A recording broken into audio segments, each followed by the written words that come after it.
Hi everyone, my name is Xanmoas and welcome back to another Honkai Star Rail livestream. Today we're going to be continuing off what we stopped at, which was that kind of pageant thing going on.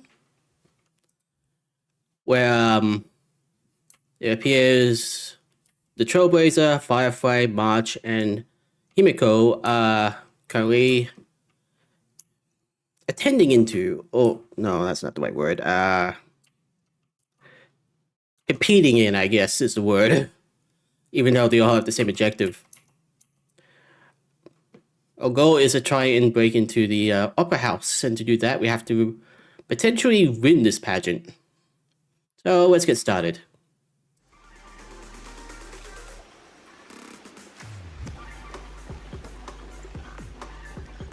I'm pretty sure this is going to be like a dungeon area, so... Welcome to the first stage of Soul Glad Enterprises' 33rd Scorched Sand Festival of the 20th season, Dream Play Fantasia! In this stage, you can choose between two challenges, the School of Acting or School of Action. In the School of Acting challenge, you have to complete 3 performances from 3 scripts and move the panel judges. In the School of Action challenge, you have to defeat 3 groups of enemies convincingly and reach the end. Not gonna lie, I feel like having a pageant where it's a battle to the death is not a great look for a pageant. Now, make your choice.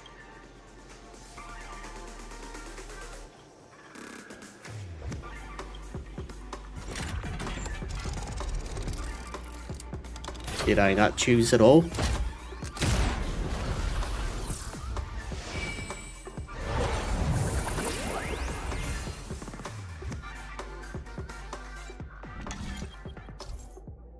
Click on the button on the tracks and select the challenge arena to go to. This is different. Acting challenge. Actually, check. Well, I imagine I'm gonna have to do both anyhow, so let's do acting challenge first. Not gonna lie, that was very Sonic-ish. Well, Sonic colors at least. Welcome to the School of Acting stage. Step onto the stage and move the judges with your heartfelt performance. The next cosmic star of Penacony could be you. Come out of there. Shiny, light speed, magnificent, like a star that can't be caught. I'm the birdie that belongs at the top of this podium, Chip. My friend did this superstar make you heart skip a beat, Chip? I only stand you. Oh, I'll be giving you even more blinding memories on the podium in the future, Chip. Goodbye, another new stage beckons. I hope you'll be cheering me on, Chip. Why is it with this place in origami birds? Allow me to introduce the rules of this challenge to you. There are 3 stages up ahead. On each, you will find an outline of a script. These 3 scripts were written by the legendary filmmaker, The Watchmaker, and depict various stories from Penacony's era of pioneering.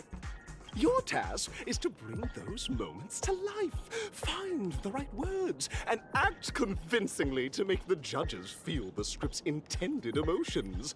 Oh, I wish you a successful performance. And it already feels still rubbing her hands together. She wants to ruin it for everyone. Also, a bit of trivia. The record score for this stage is held by a participant with fiery red hair. His exceptional performance brought even the strictest judge to tears. It's like he wasn't even acting at all. Red hair, huh? I think I know who you're talking about. We are running out of time, so let's get this over with quickly. You're talking about Gente.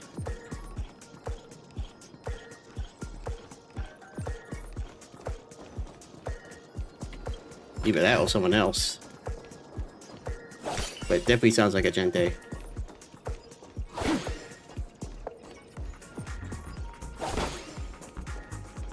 Let's just explore this area first before I move on.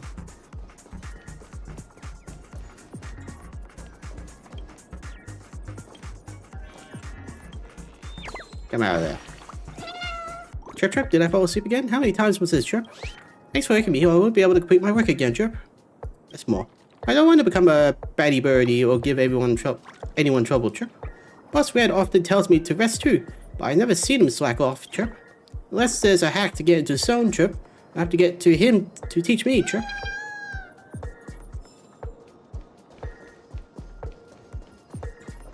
Let me grab the chest over there. Ah, the stairs are gone. Okay. Just take a look at this pair. Such star quality.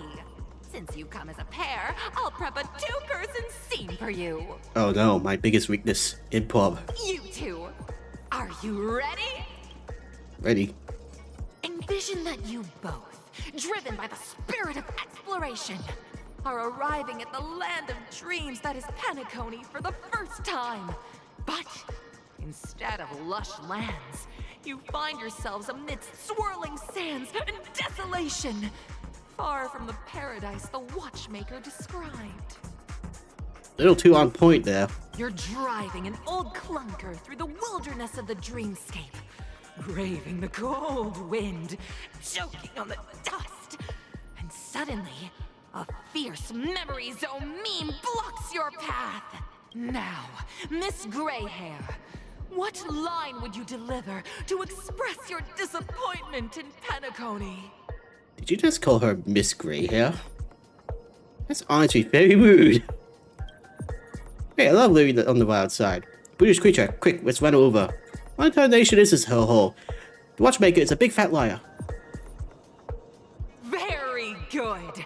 Now, though you're disappointed, your screen partner is conversely very enthusiastic. Now, young lady, you will say... This is great! I love living on the wild side! Very good, very intense! And then we cut to the story's next scene. You find a job mending the rails, but the days are long, and your endurance can't keep up, and you finally collapse in the endless expanse of desert. Suddenly, sweet rain falls from the sky, wetting your lips and rousing your spirits. Now, Miss Greyhair, what line will best express your surprise at this moment? Wowee, Penacony, my Penacony, you're truly abound with opportunities. Just let me die first instead. Perhaps we were never meant to succeed.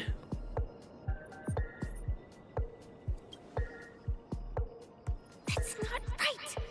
That line doesn't sound very surprised. But I love being an arrogant jerk.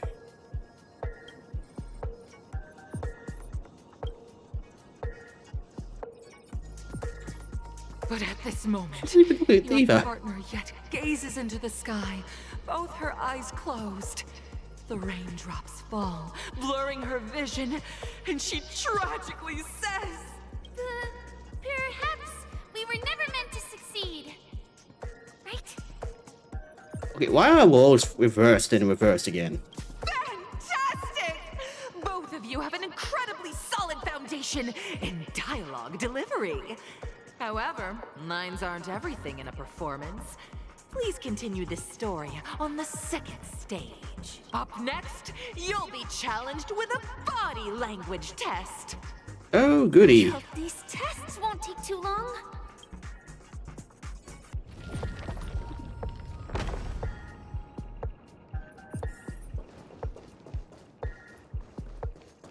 Now let's get the chest. Break a couple balloons. Because why not? Anything behind here? Any birds? Not really see anything.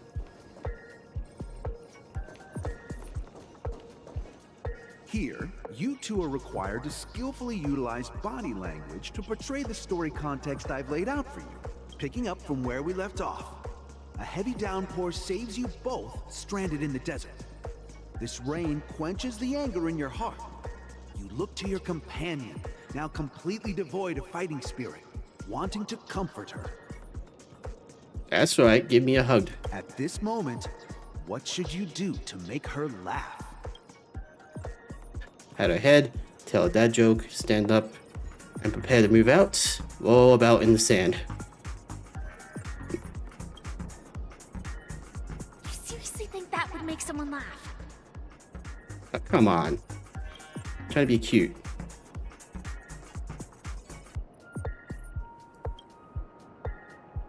What?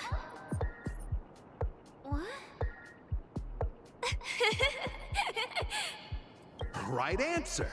Your companion sees you rolling about in the sand and thinks about the arduous obstacles along this journey.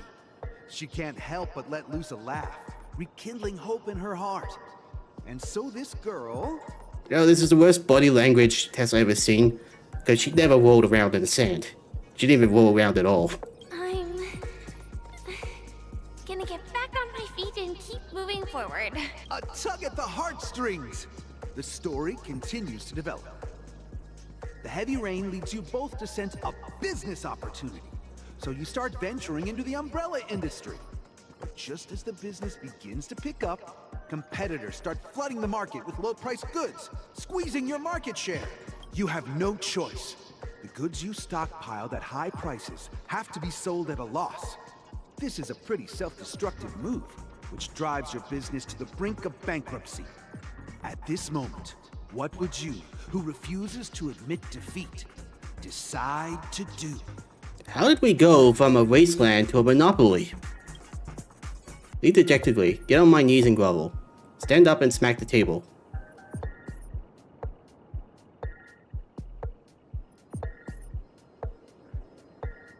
Just stand up and smack the table. You slam the table and rise up.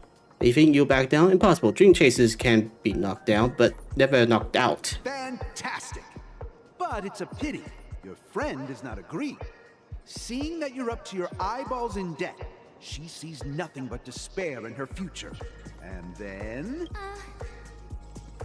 I leave Penacony in utter disappointment. Is that okay? Firefly, you're not allowed to quit. Of course! Absolutely! I was this close to tears! Both of you possess exceptional acting talent! Okay, I'm not gonna lie, for this part, they should have added poses. However, the true test is yet to come. You're about to encounter the harshest judge this show has ever seen.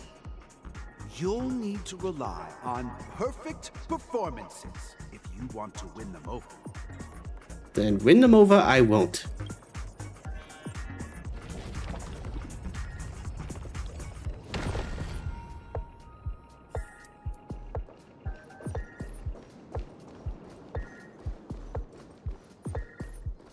Never birdie. And monsters. The show's about to begin, Trip. Wait, what happened? My dear, is this a Dreamville's place of opportunity? The scorched sand wonderland that everyone's talking about, Trip? Those bad birdies must have duped us. Just look at the barren wasteland. Not even a pebble for a nest building to be found, Trip. Think a minor setback is gonna deter this way, birdie, Trip? Never, Trip. Sorry, dear, I simply can't stand this trodden life. I'm going back to the Great Tree, Trip. No, please, don't leave without me, Trip. I want to leave with you, Trip. You're such a drummer bird. All birds life a stage, and all birdies merely players, Trip.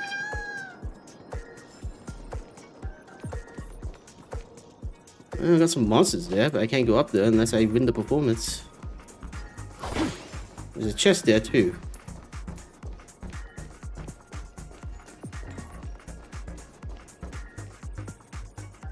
Welcome to the final stage.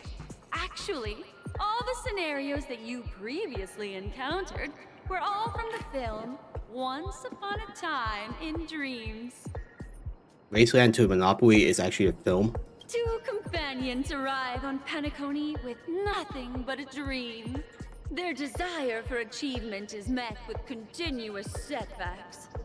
Ultimately, one continues on, despite spiraling into debt, while the other concedes defeat and leaves.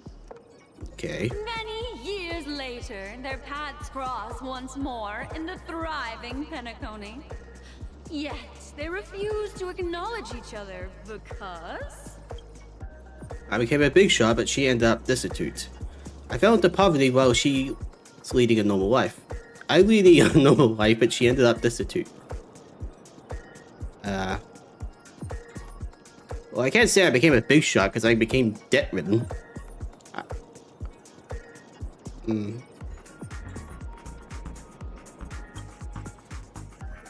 Against the backdrop of a revitalized Penacony, the joy of reunion mixes with the sorrow of past separation, the awkwardness of being strangers, and the shyness of a long-awaited encounter, all converging at this very moment. Give it a shot. Try and convey this bittersweet scene to me. Bring it to life with precise and emotive acting. Is this ever going to end? I know! Why don't you try that clockwork thing you used before? You want me to cheat?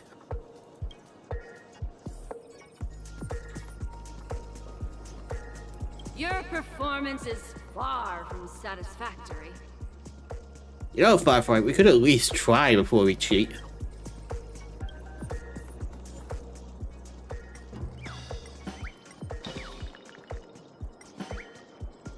Let's try angry. Caught! A mogul who went from rags to riches, treating a former companion with such disdain. It just makes my blood boil. Huh? But we haven't even done anything! Is our imagination running wild again? Brilliant! Your portrayal outdoes the original. It's simply beautiful! Okay, I think I got the right answer. We have passed the test. We ought to hurry up. Stellaron is at stake. Firefly, we never earned anything that round. Couldn't you at least try?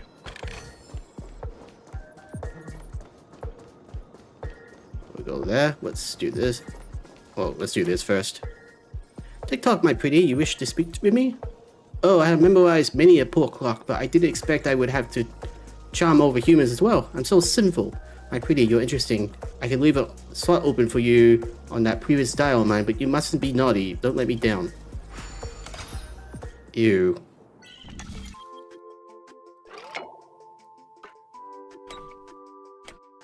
Let's see, there we go.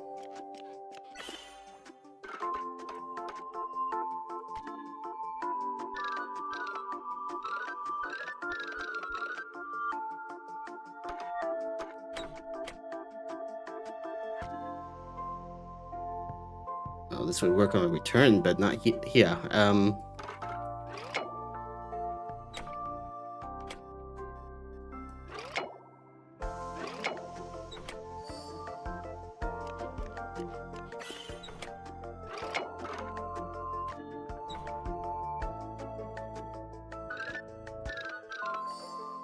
we go.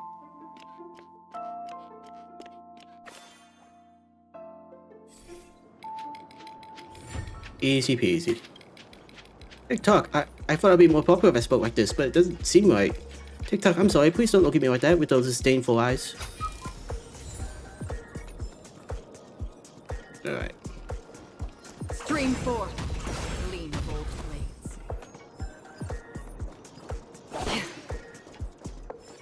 I'm not gonna lie, I thought that was actually one of those chess ones.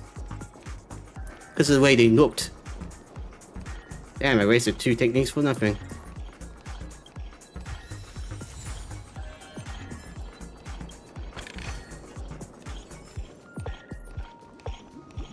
Congrats to both of you for clearing the stage, but more importantly, are you having fun? Fun is more important than success. Look at the time. You finished much faster than that red-haired contestant did. And all thanks to cheating, right, Firefly? That red-haired contestant. Who is that exactly? You'll find out eventually, but only if you clear the next test first. Welcome to the second stage of the 33rd Scorched Sand Festival in the 20th season, sponsored by Soul Glad Enterprises. Gunfire time! You have the option to choose gunfire and undergo Brother Hanu's trial, or time, where you'll face Clucky's trial. And now, make your choice! Well, damn.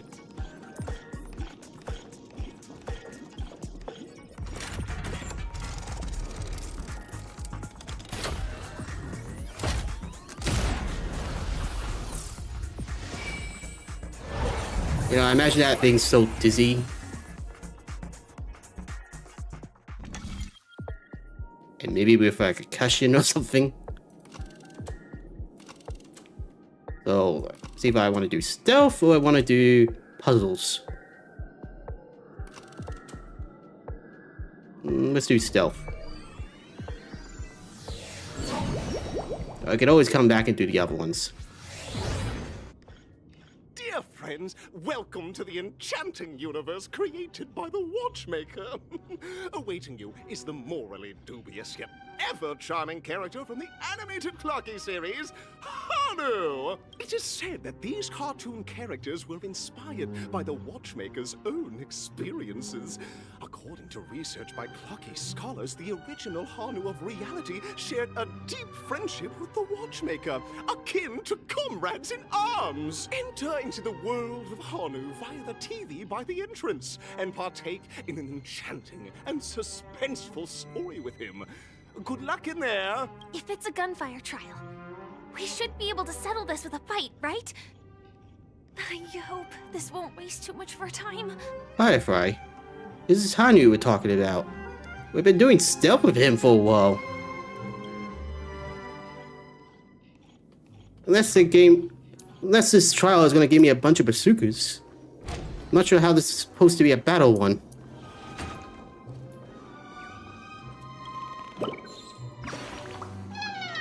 I tried my bestest to hide myself, but you still found me, Trip. When everyone's hidden the balloon, I was the only one who chose a unique hiding spot, Trip. I even got upside down to conceal my hair, Trip. I've seen this a million times.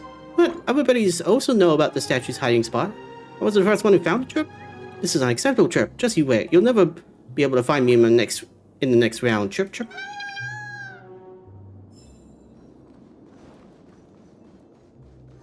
Ready? 1, 2, 3.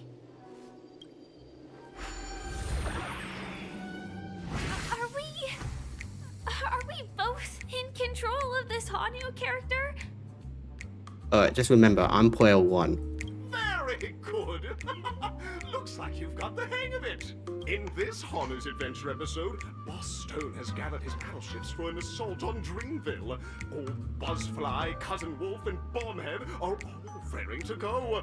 The brave Hanu must thwart their advance and protect his home. Alas, Hanu presently is ill-equipped to fend off the malevolent mischief makers, which is why he is preparing to seek out the Puzzle Gentleman's aid.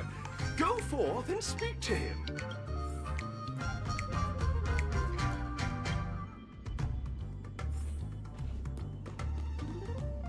Oh, brave Hanu, you look like you could really use some help.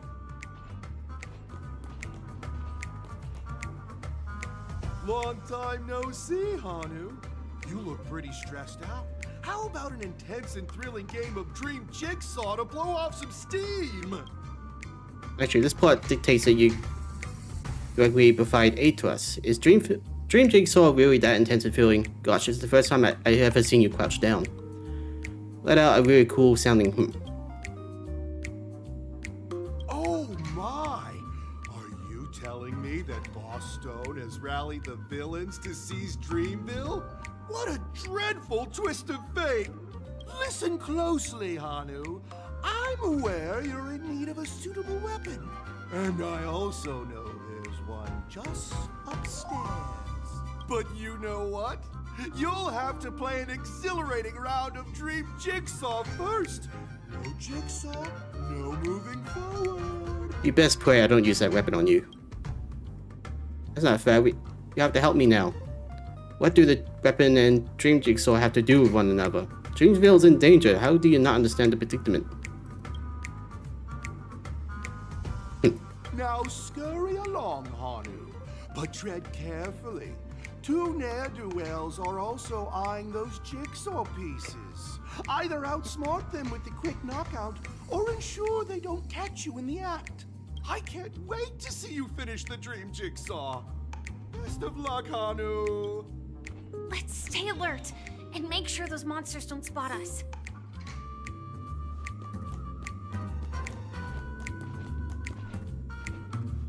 Look up there! If we can push that thing down, do you think that would do the trick? Okay, but how?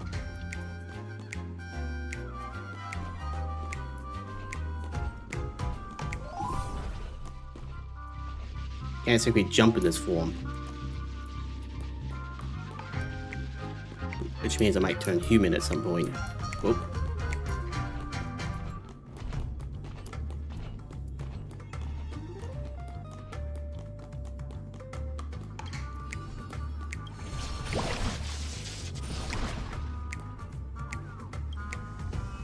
Goddamn birdies.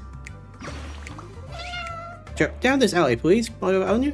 I sacked these books just for you, Chirp.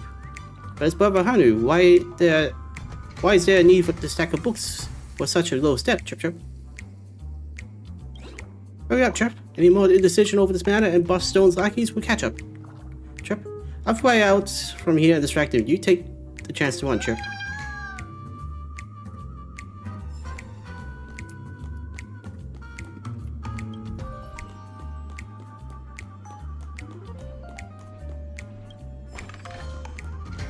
What a weird place for a chest.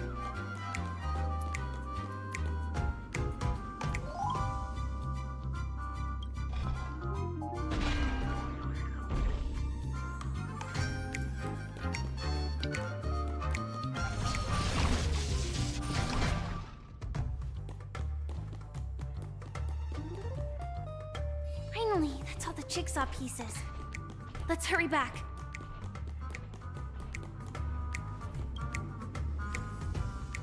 But,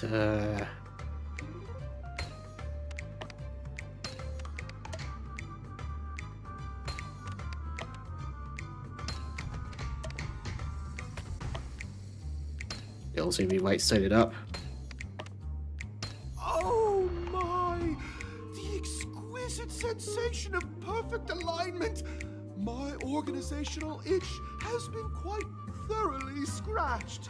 Ew. Hurry now, Hanu! Touch that TV set and transform back into your old self. Then head upstairs. Your weapon awaits you there. Are such haphazard instructions really okay?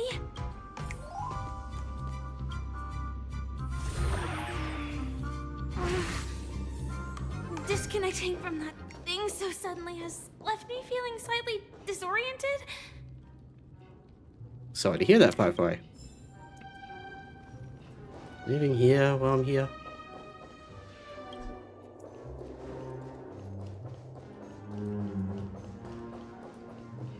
Not seeing anything.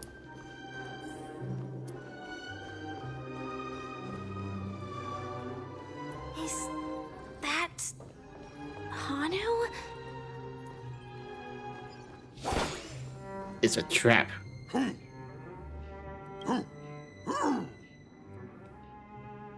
What are you talking about? Is staying in character this much really necessary? I know the answer for this one. Pentagon's in danger. Can you get out of the way? What exactly is he talking about? Tick-tock! It's time for me to make an appearance! Hello, Clocky. How come you're here too? Where did you come from? The plot thickens. Help! Clocky? I can also see him. Is this character part of the show? Did you finally earn the pure heart? In Dreamville, Clocky is everywhere and can do anything! Like right now!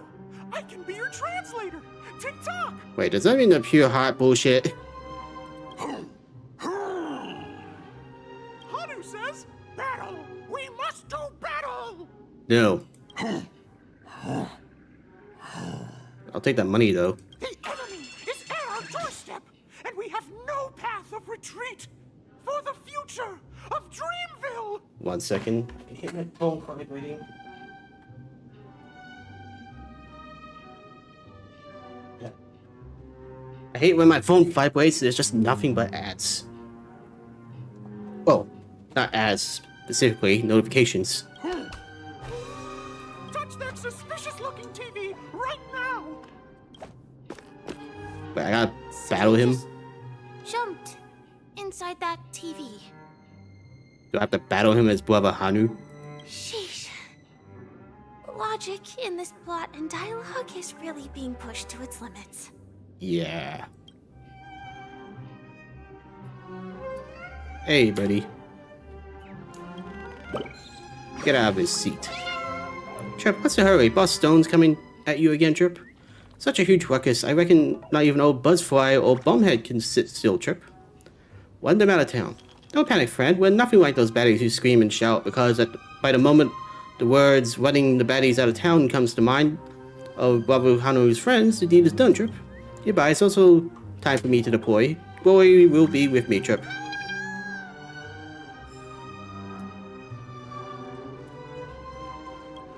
Judging from how aged each of these books is, Hanu hates the unopened IPC developmental history text the most.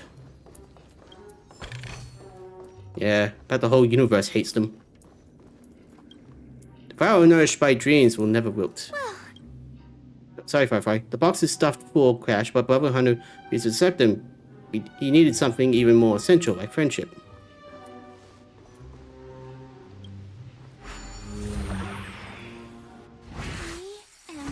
Gradually getting used to this. Huh. Who knows? I might even be able to perform some high-level moves with Hanu. You gonna turn Hanu into Sam? No? Did someone say high-level movies just now? That's right, pal. The upcoming script is just exploding with all sorts of high-level shenanigans. Last we saw, Hanu was preparing for battle. Suddenly, he hears heavy footsteps coming from the hallway. The mischief makers have broken into his home. Mean Marina Light years? Joking. But brave Hanu won't go down without a fight. He instantly sprints for the storage room, ready for a do-or-die showdown against the baddies. But we still don't have any weapons in hand. Guess what? Hanu's favorite bazooka just so happens to be in that storage room. So let's move on. What a coincidentally convenient plot twist. It'd be even more awesome if the organizers allowed me to wear armor. Firefly's getting upset. Blow up the competition. Blow it up, blow it up, blow it up.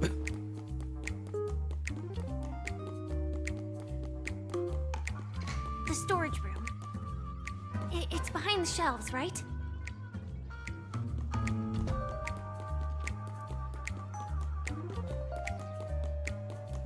Well, that one's sleeping. That one's turned up. Well, not turned up specifically, just off.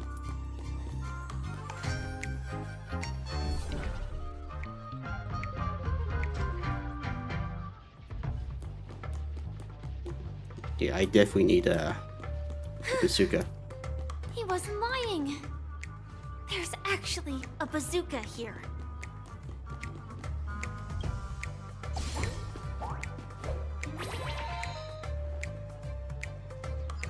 Now we should have a way of dealing with those baddies. Oh, you say that, but oh, kind of away from the fireworks. This thing feels just like the soaring locust too.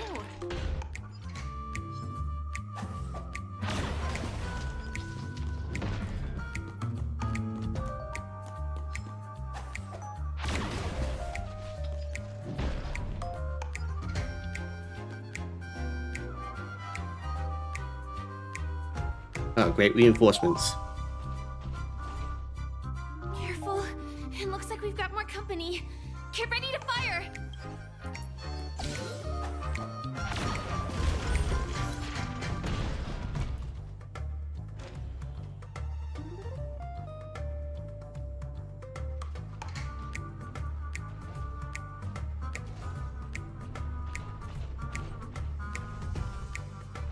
Here we go again. But no big deal. We're pretty handy with this bazooka now. You said it, Firefly.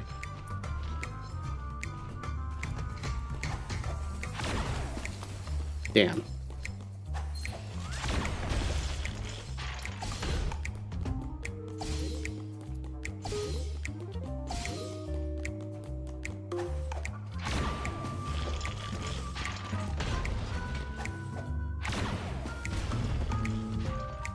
There we go. That should be all of them, right? Oh my! Honor is on a streak! Everyone! The stage is complete! Quickly! Head through the TV to the next stage! Well, hold on. Maybe there's something I'm missing.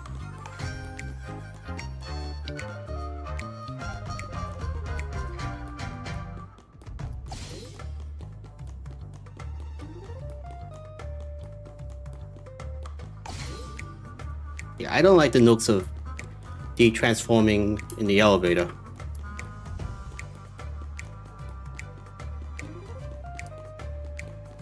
So let's de-transform here. Ah, damn it.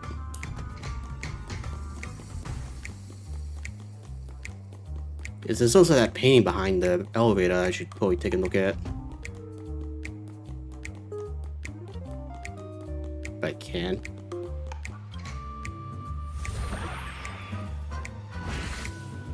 Well, that's that. But it is gonna be hard to let go of this bazooka. Ah, Firefly has a thing for guns. Never mind. Let's hurry over to the next stage. Or maybe explosives. Maybe she has a thing for explosives. Don't worry, I know what to get her for Christmas now.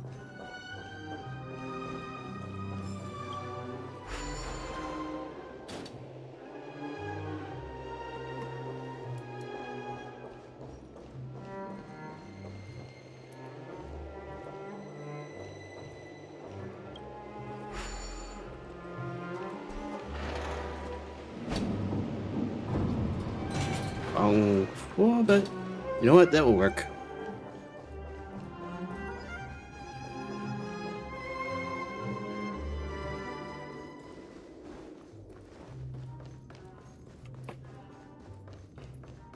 Oh, right, got turn it to Hanu.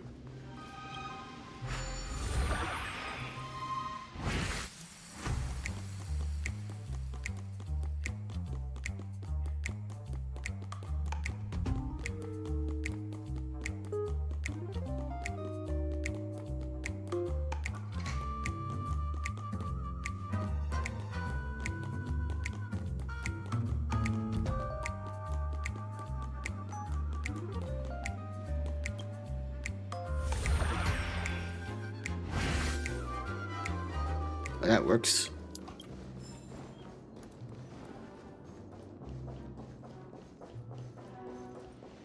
Now, what are you?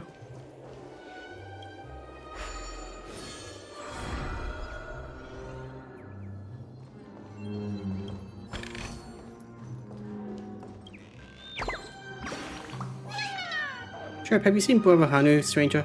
I waited for so long I almost fell asleep, and yet still he's not back, Trip.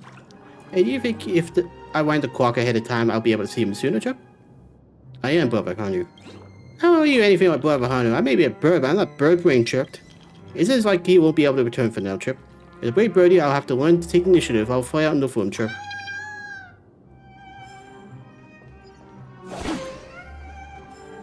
Funny enough, there's a vent here.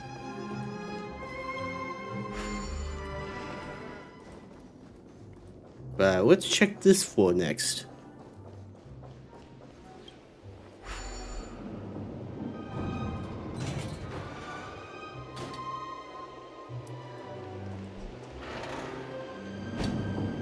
Okay, seriously, why is it called B1? B1 should be this floor, not the other one.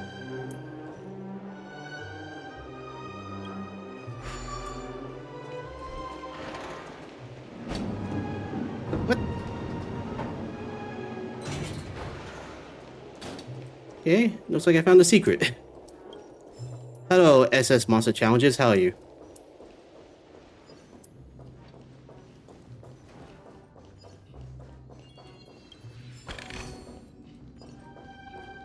Yeah. It's like a Hanu room, but oh, there it is.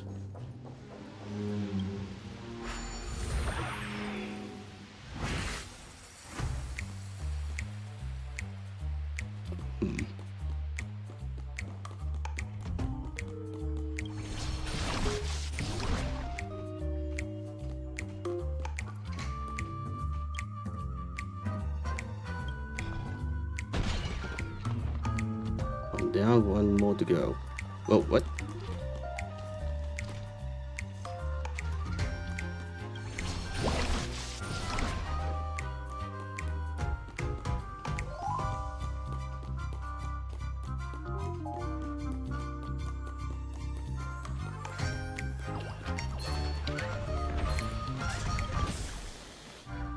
Damn it. Oh, no! The not so unstoppable Hanu has actually fallen! Quickly! Return to the battlefield and seek revenge against the bad guys!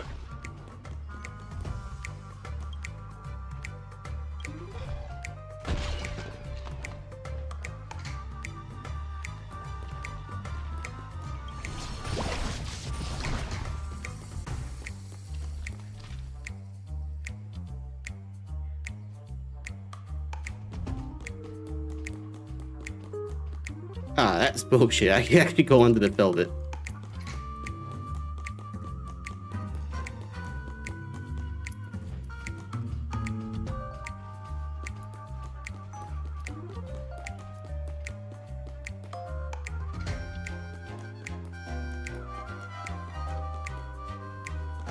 How the heck am I supposed to sneak past him?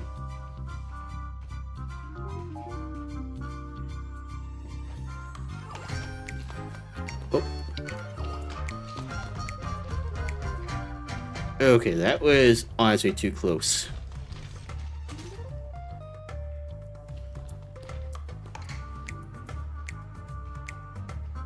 There's a bazooka right there.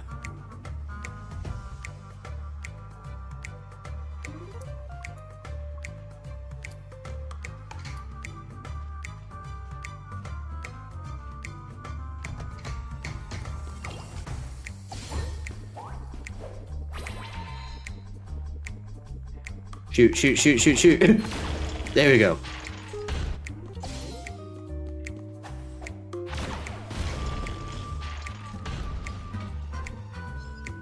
Insufficient ammo.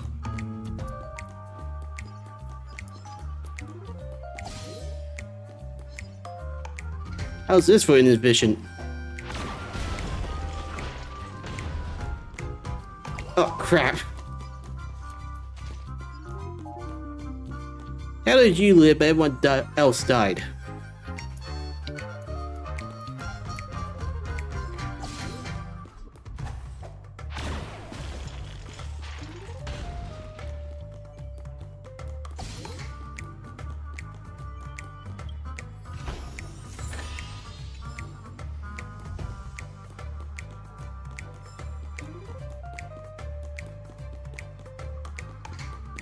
I open the chest. No, I have to go de-transform.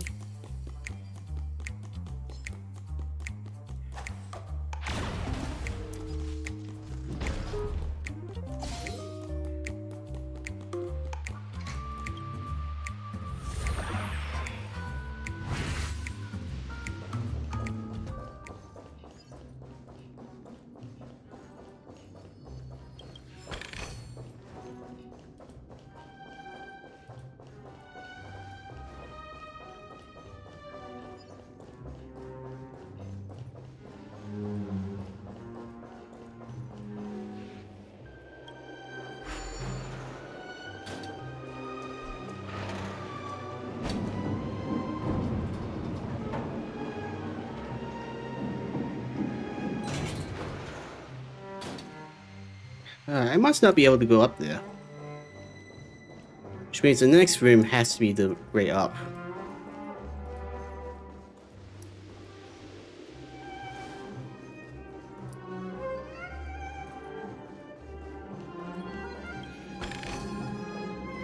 Any birds here before I leave?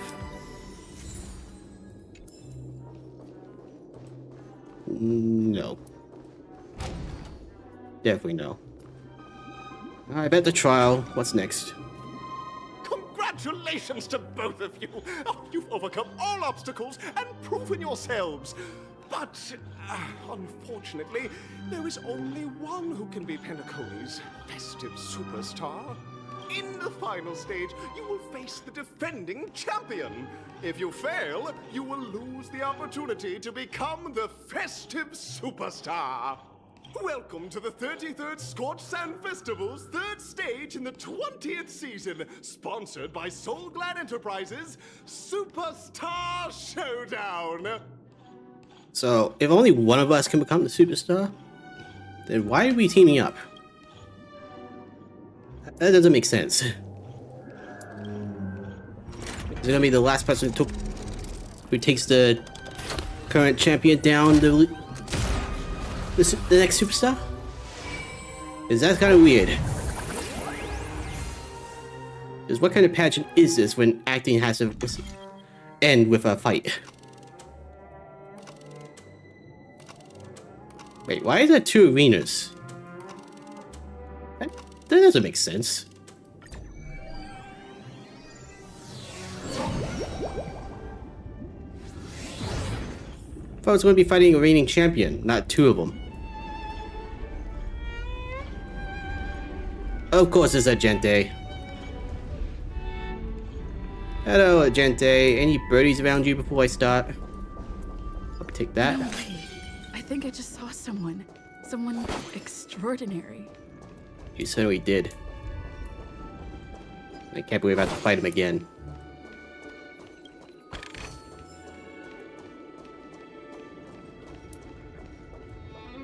Hopefully my team can conquer this challenge.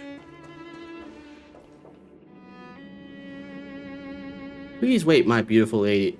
You're not a gente, who are you? By the glorious light of beauty, I never thought I'd see you again in such turbulent times. Your kind faces are as spring's gentle breeze, bringing solace to my scorched heart. Okay, if you are a gente, why are you not voiced? Are you a Knight of Beauty? Could they not get the voice actor? What? So you're the redhead contestant? So the redhead contestant was you all along. Will you be participating in the Chomny Festival as well?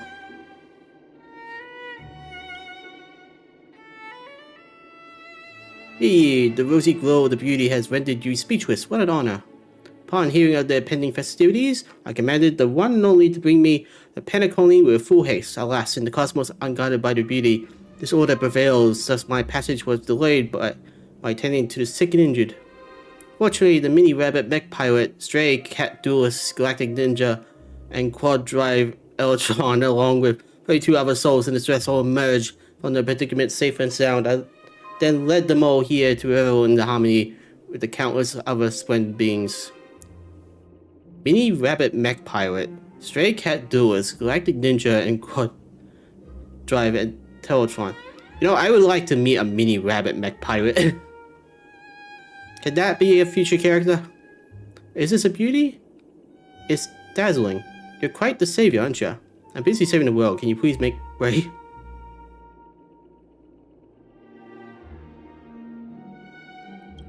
Saving the world? What a righteous act of beauty. If that's the case, no, that won't do. The rules of contest are sacred and infallible, just like the beauty.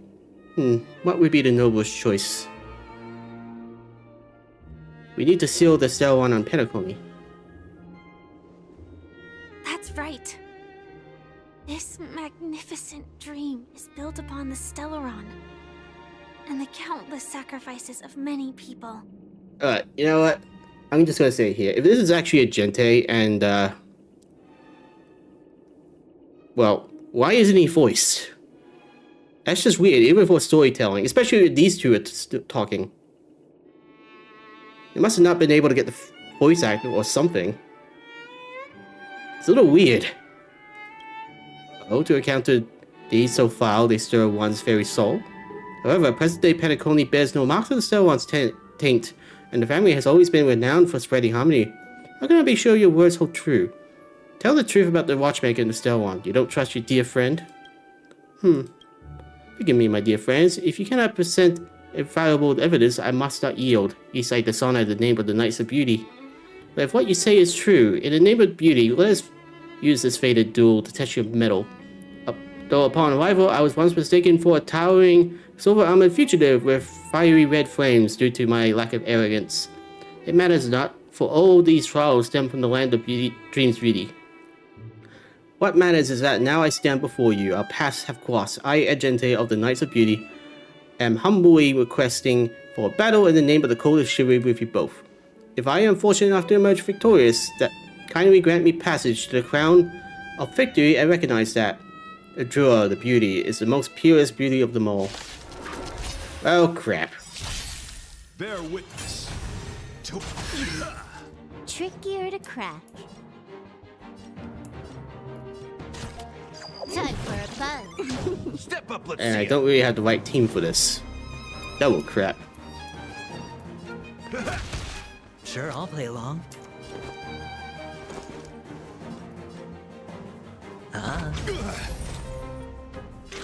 Destined for oblivion. The flesh wound. You're fighting a gentleman. Put forth all your might. Time for a buzz. This combat needs This is double speed. Confess. Watch your head. I weep for the departed. It too shall fall.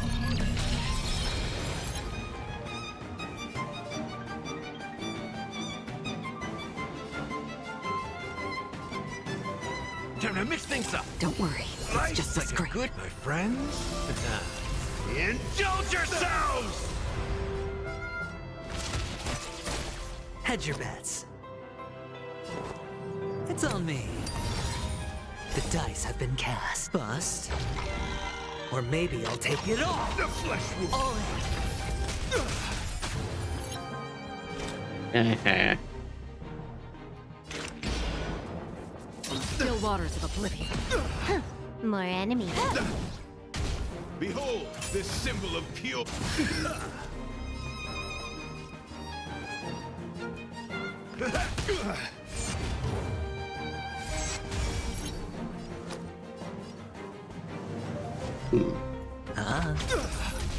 Let the duel commence. Pledge thine loyalty. Watch your head.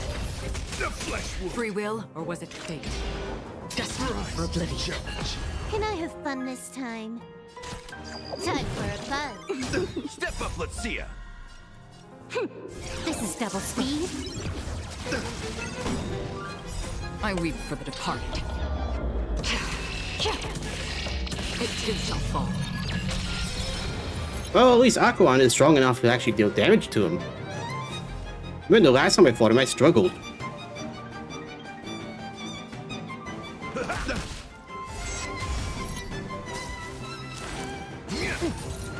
Put forth all your might. Sure, I'll play along. The flesh wound. Rise to the challenge. Another journey begins. Still waters of oblivion. Bear witness to All in. the flesh wound. Not yet. More enemies. Time for a buzz. Might be able to phase 2 of them and then This is double do his speed. ultimate. The dice have been bust. Or maybe I'll take it all. Behold, this symbol of pure. You are fighting a gentleman.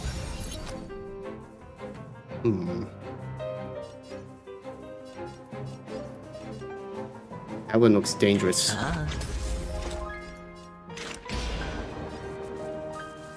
Destined for oblivion. The flesh wound. Nice like a good brew, my friends. Before you can do anything serious, Indulge yourselves! Aquan's gonna take you all I out. weep for the departed. It too shall fall. Rise to the challenge. Whew, I got them all. Confess. Watch your head. Put forth all your might. All Can I have fun this time? Time for a buzz. Hedge your bets. Oh, you're really loving him, aren't you? Silver Wolf. The flesh This combat need. This is double speed. to the challenge. Put forth all your might. Again. Watch your head. The dice have been bust. Or maybe I'll take it all. All in. So far, he's the best tank I've ever had. Rise to That's half the work.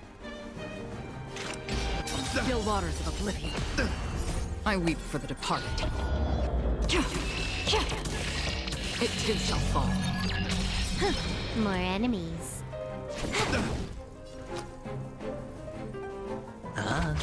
In the mood for another beating? This combat need. This is double speed. Rise to the challenge. Behold, this symbol of pure. You are fighting a gentleman. Another journey begins. I just need to level him up a bit more as a tank, and then might be able to do some stuff with him. Proper stuff, I mean. Oblivion. Like simulate universe or that mirror one, whatever. Put forth all your might. Watch your head. Spend freely. Can I have fun this time? Time for a buzz. This is double speed. And you lose. It's enough. I have come to grasp your sincerity of your cause. I yield.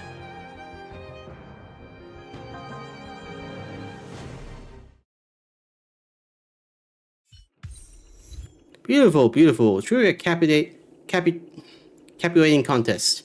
It is through you that I realize to uphold the honor of a driller, I must forever hone my skills. What a beautiful lesson indeed. Over of my dear friend, beautiful miss, the audience crown is yours to claim. I shall remain here, gazing from afar as you bask in the limelight, joining the audience in offering you the most heartfelt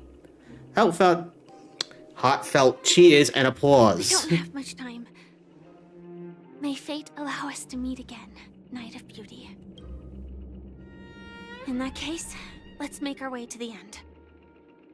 Penacony's really thronging with talent. I hope we make it in time. You got anything else to say? The Wolf, the champion stage belongs to the both of you. Bask in the glory you deserve. Any feathers here?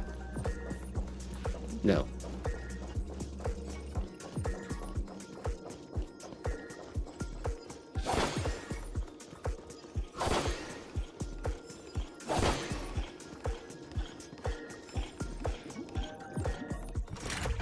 So, what happened to March and Himiko then?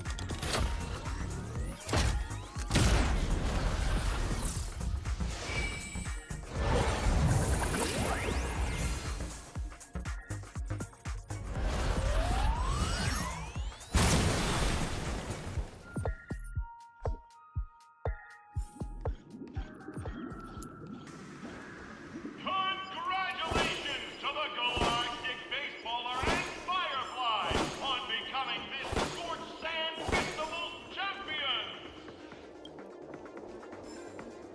We look forward to their amazing entrance in the Charmony Festival! Are we expected to fight each other? Let's give a round of applause to our aspiring young guests!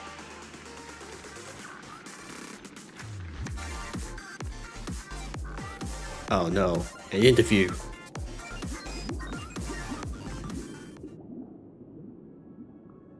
Where the hell are you two? Congratulations to the both of you on becoming the festive superstars of this year's Charmony Festival. Before entering the Grand Theater, I, on behalf of the organizers, extend my sincere congratulations to you, wishing you joy under their radiance. Traitor. What are you doing here? You only work things out with the Dream Master? Will I get sincere congratulations? Where are my Stellar Jades? That's right, ask for Stellar Jades. Demand it. Your endeavors are worthy of extra recognition, and I've taken steps to ensure that.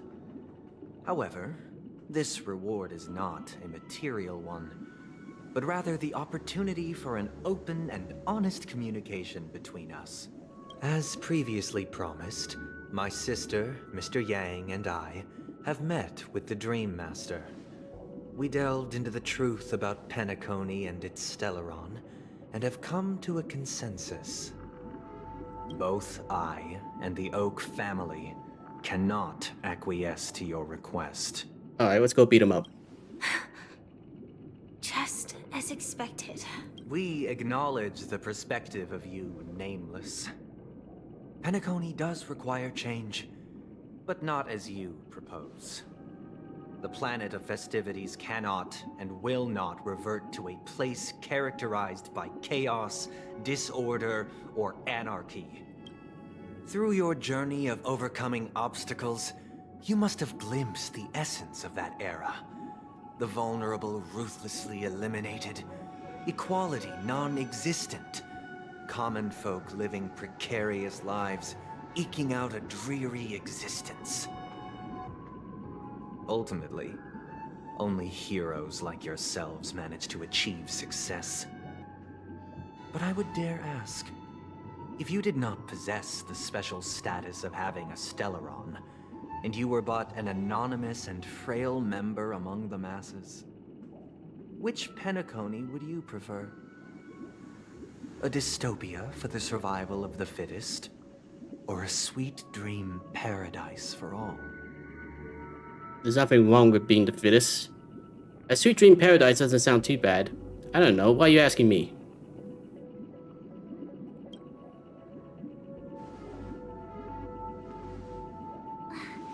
That's not the point. Don't let him mislead you. I didn't even say anything Mr. bad Sunday, much. Even if the members of the Oak family can't fully agree on what to do about the Stellaron, now's not exactly the time to be holding an extensive discourse about Penacony's past and future, is it? The Stellaron issue concerns the life and death of everyone on Penacony. If anyone has a better suggestion, the crew is more than willing to listen. Also, it'd be best to tell us the ins and outs of that meeting. This way, we'll at least know what Welt and Ms. Robin are dealing with, and the reason why they failed to make our appointment. Ah, Navigator. That is precisely my intention. With all present, let's begin by discussing the details of that meeting. Let's talk about our tribulations and choices, our ideals and beliefs, and our final course of action. The only path to take.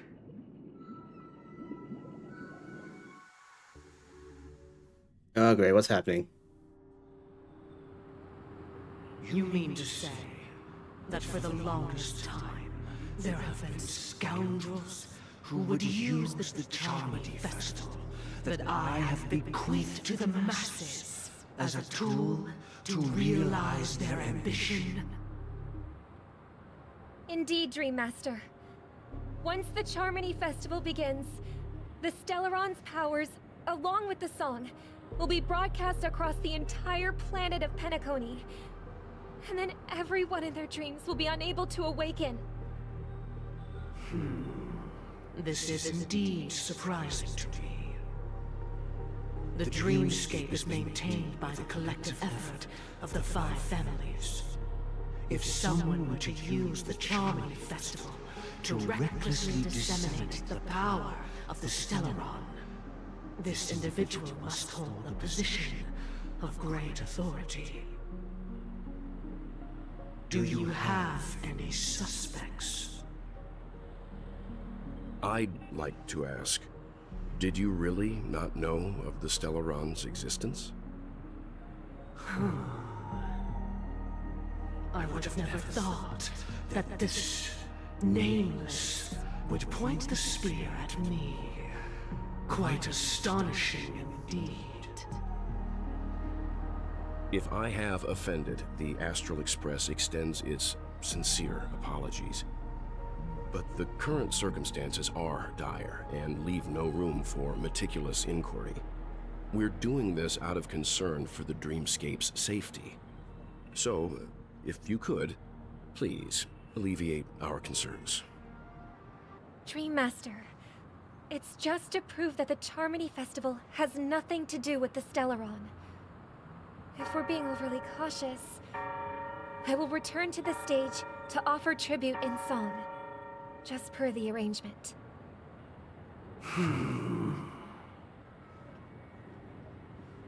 Sunday, Robin. I've watched you two grow up, and know your dispositions like the back of my hand. Both of you, right now, can surely be lauded as their most devout advocates. I already know your resolve. The magnitude of this matter is enormous, and cannot be taken lightly. Since Mr. Yang has asked with such earnestness, I will personally respond in kind. If there is a need, the entire Oak family will be mobilized to heed your call. Something's wrong here. Someday, might I ask you to beseech them to cast their light unto me, and question me in their stead, so that no lies may be concealed? What the heck is wrong with you? You're smiling like a maniac. And which one's the I think that was it. Might use that as a thumbnail. I will do as you command. Robin, could I entrust you to be present as a witness, to document the truth, and to proclaim my innocence, so that all slander may be utterly dispelled? I will do as you command. May thy will be carried out on earth, just as it is in the heavens. Oh, triple-faced soul, please sear his tongue and palms with a hot iron, so that he will not be able to fabricate lies and make false vows. Let us begin. There is nothing else to prepare. Understood. Question.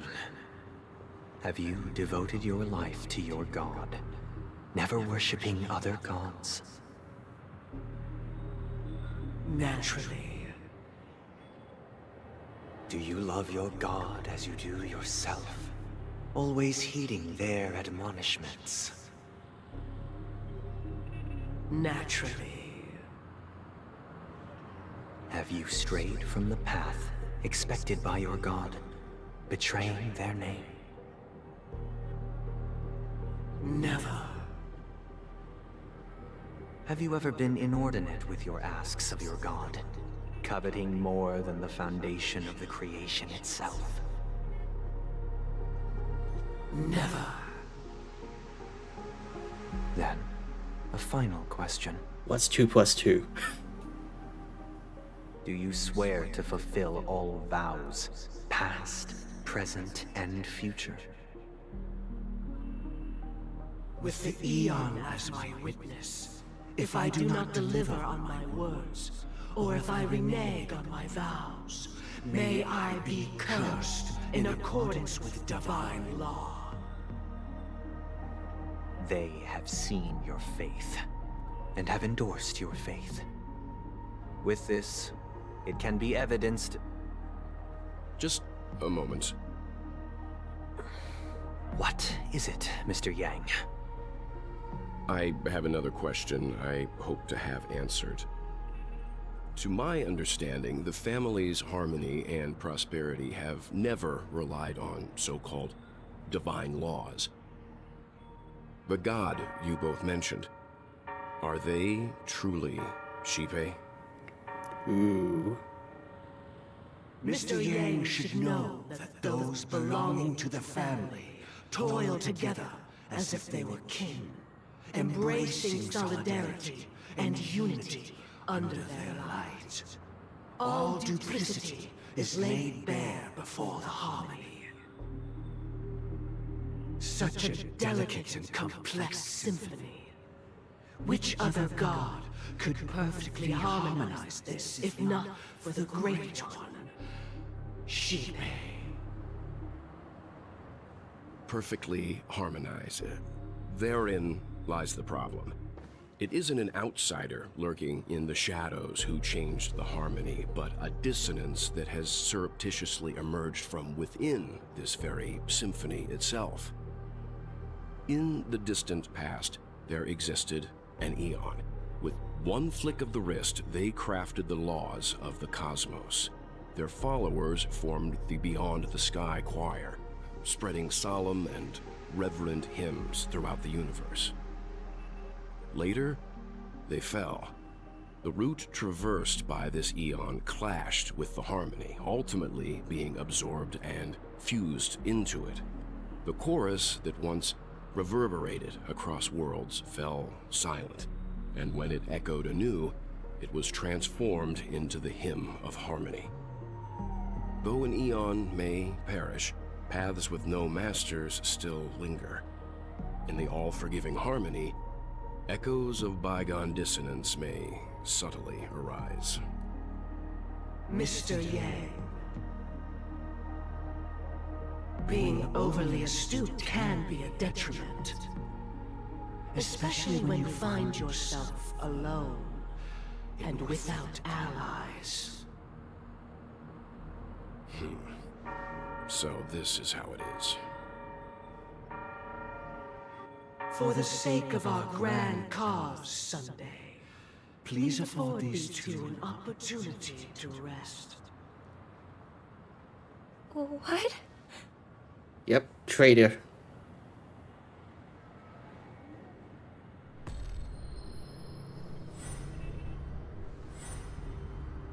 Sorry, Robin.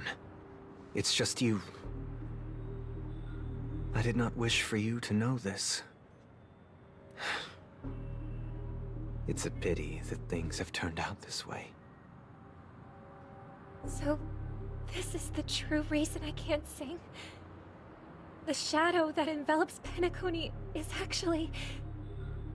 We were never children of the harmony. Our ideal paradise could not have been crafted by Shipe.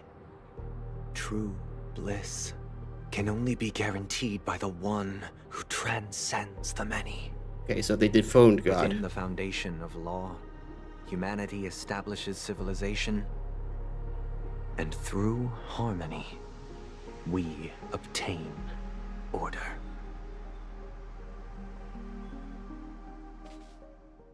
Unbelievable. To think that there would be remnants of the Order on Penacony. What have you done with Mr. Yang and Miss Robin? Don't worry. I just gave them some time alone to ponder their fates. You should know that these actions make you an enemy of the Astral Express. Should we need to stand against the Nameless, it would only be myself and the Oak family involved. But we haven't reached that point yet, have we? Your efforts for the justice of Penacony are evident to everyone, and have been widely observed. Want to talk terms with us? Stop beating around the bush and get to the point. Give Mr. Yang back to us now. Oh, I intend to. But that hinges on the outcome of this negotiation. If it is the Order that drove you to imprison Welt and Robin, and you're using them to coerce our compliance, then there'll be no point in entertaining any type of discussion. You're mistaken, Miss Himiko. They are in very safe hands. And just as the family has always proclaimed, no one can be harmed in the dreamscape, least of all in the beautiful new world belonging to the Order. Penacony and the entire universe have witnessed far too much innocent bloodshed. The strong wield their blades against the weak, and the victors push the vanquished to the brink of life. Natural selection. The world abides by this principle. establishing the well-being of humanity atop the corpses of the downtrodden. Only we, or rather, I, possess the power to put an end to this farce. So you've decided to resurrect a dead Eon? No one's ever done such a thing. If Miss Himiko is interested, let's draw back the veil and speak candidly. I've always firmly believed that people can understand one another through peaceful means. I'm willing to divulge the unembellished truth as to the intentions of the Order's Pathstriders, so that you will make better judgment for the Astral Express, for Penacony, and for this stretch of the universe. Words can hardly do justice to the beauty of that ideal. Okay, so they just brought up something interesting. They revived an Aeon, which means it's possible to resurrect old paths. Question is, how did they do that? Was it just firm belief, or was there other means? So, come with me, everyone. Let us retrace our steps and see once again where this road leads. Huh? Where'd he go? The ghost. Welcome. This isn't any location in Penacony's dreamscape. It's my inner world. The reason the scenery before you remains unchanged is because your consciousness has drawn on similar concepts to fill in the gaps. You imprison us? Who in the right mind would expose their inner self like this? That means... Did you do the same to Welt? It's a tuning process. Stronger in effect and more draining on the mind. The gray-haired guest has experienced it before, so she should understand what it entails. Tuning allows you to intuitively grasp my feelings, which also means that I cannot hide anything from you. Now, everyone, please look at the huge screen. The road we once took begins here. Hello, me. From this point on, you will witness the numerous decisions I've faced. I've selected a portion of these to share with you. I believe after going through similar predicaments, you'll be able to better understand my thoughts. Let's begin. The first decision. A story about a baby bird. This story happened when Robin and I were very young. We were victims of the Stellaron disaster, and the family's Mr. Gopher Wood, who would later become the Dream Master of Penacony, saw that we siblings had no one to turn to and took us in. Later on, Robin and I lived a time with nary a care in the world. One day, after dinner, while my younger sister and I were lounging about in Mr. Gopher Wood's yard, we spotted a fledgling Charmony dove all on its own. That baby bird was tiny. It didn't even have all of its feathers, and it couldn't sing. When we found it, it was already on its last breath, having fallen into a shrub, probably abandoned by its parents. We decided to build a nest for it right there and then. However, thinking back, that winter was unusually cold, with fierce winds at night in the yard, not to mention the many poisonous bugs and wild beasts in the vicinity. It was clear that if we left the fledgling in the yard, it stood no chance of surviving until spring. So, I suggested we take it inside, place it on the shelf by the window, and asked the adults to fashion a cage for it. We decided that when it regained its strength enough to spread its wings, we would release it back into the wild. The tragic part, something that we'd never considered, was that this bird's fate had already been determined long before this moment. Its destiny was determined by our momentary whim. Now, I pass the power of choice to you all. Faced with this situation, what choice would you make? Stick to the original plan, and build a nest with soft net where the Charmony dove fell. Or build a cage for it, and feed it, giving it the utmost care from within the warmth of a home. I eagerly await your answer. That's it. Well, sorry if you heard me drinking, but I was thirsty.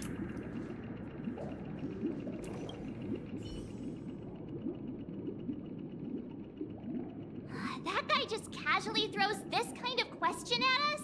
What exactly is his deal? But fine, I'll answer, I guess. If it were me, I guess I'd choose to build a cage for the little Charmony dove. After all, leaving it there, it's bound to get hurt by wild animals or something. And that'd just be too sad. Well, it sounds like he has some very big issues about choosing between life and death.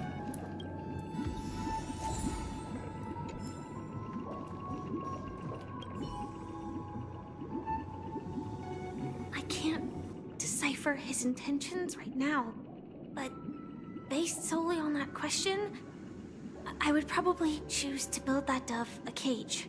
Even if I was gonna release it back into the sky, it'd have to be strong enough to fly first. If I left it where I found it, I fear it'd never get the chance to fly ever again. It looks like he really has no intention of imprisoning us. If it's just a quiz, I suppose it's fine to humor him. Back to the question. I would personally choose to build the little Charmony dove a cage. That's okay, so they're all choosing it. Reason, I do think that a fledgling should have the right to fly into the sky. But if it can't even live to that point, then there's nothing to talk about to begin with.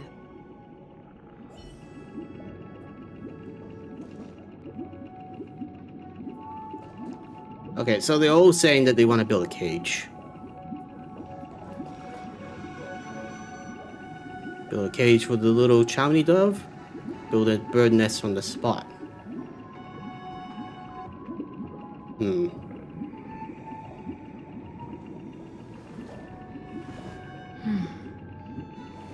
Damn, this is hard.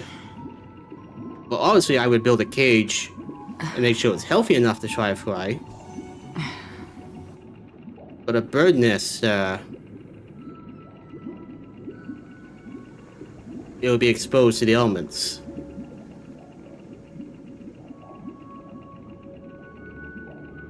Damn, go with the cage.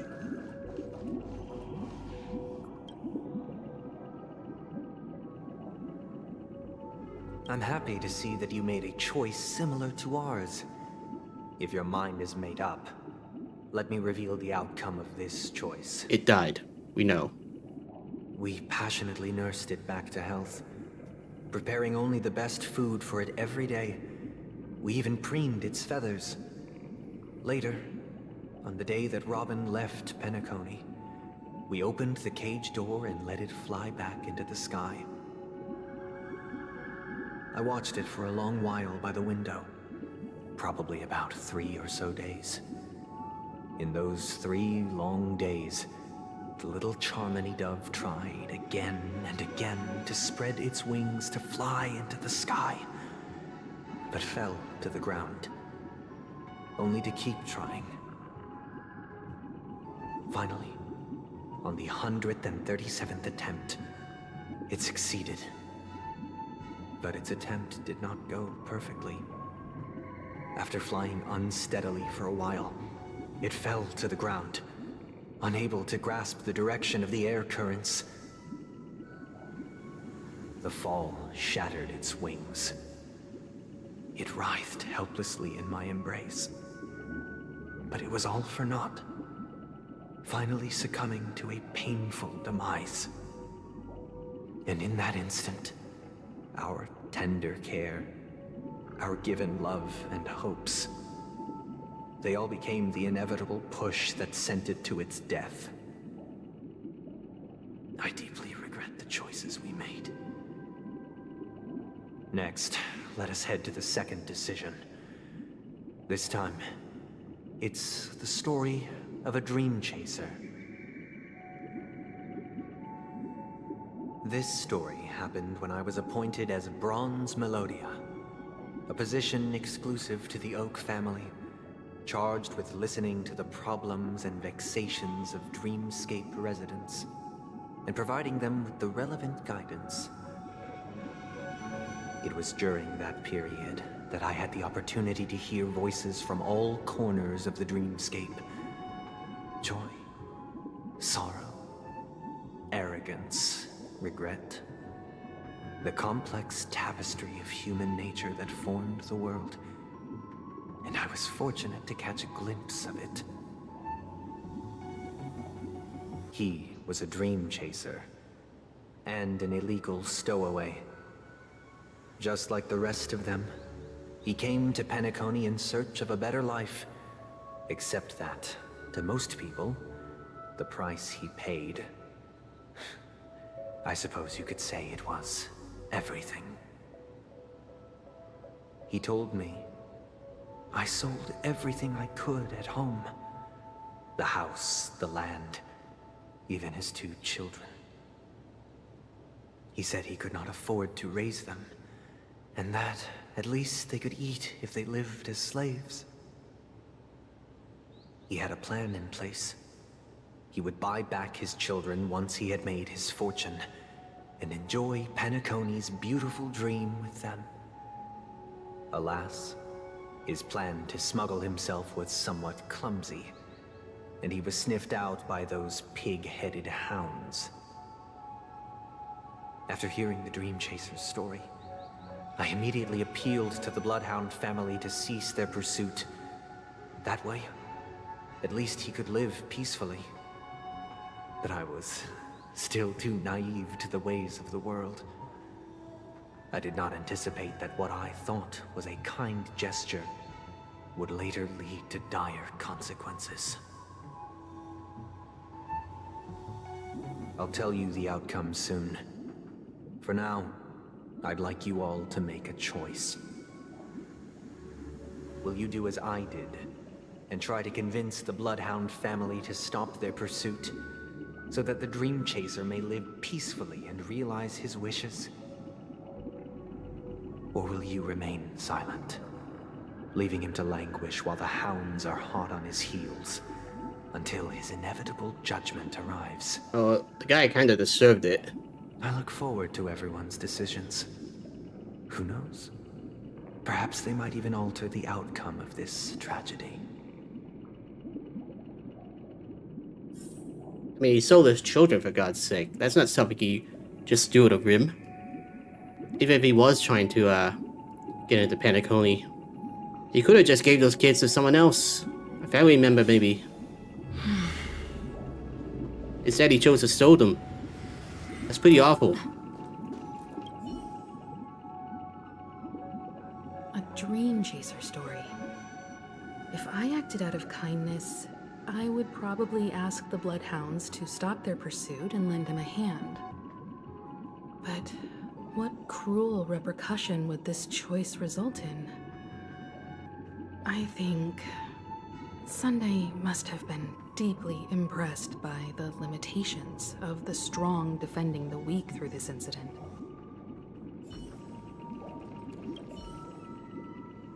This question... Surely it has some connection to the baby bird story.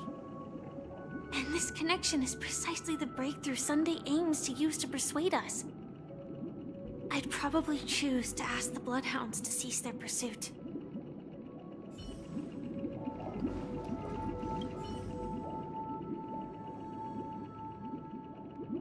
It seems illegal stowaways are really quite common on Penacony. But that guy in the story... I don't think he deserves any sympathy at all. Thank you, March. He sold his kids to chase a dream. Even if he intended to go back for them, it's still insanely irresponsible. With that thought, there's only one choice. Let the Bloodhounds send him back home. This person deserves to be punished. Thank you, March. For once we're in agreement. It seems you, like me, are pondering whether a different choice could have led to a better outcome. Sadly, his fate would only be more tragic. Say he never gets caught. He would only die from delirium. The methods with which illegal stowaways enter dreams are unorthodox. Not flawless like the hotels. Living in the dreamscape would be a mere pipe dream. Should he be apprehended? Could the hounds afford to turn a blind eye? The answer is a definitive no. They couldn't bear the resulting consequences, and thus wouldn't dare extend a helping hand. As to your choice, I once again offer my heartfelt apologies. Next comes the third and final decision. And the story this time is my own. This story happened the day I was appointed the Oak family head. At that time, Mr. Gopherwood was the current Dream Master, and as per his wish, we had a private conversation. What surprised me was that the Dream Master had only come to deliver a letter to me. He let me read its contents, and it was a letter from my sister.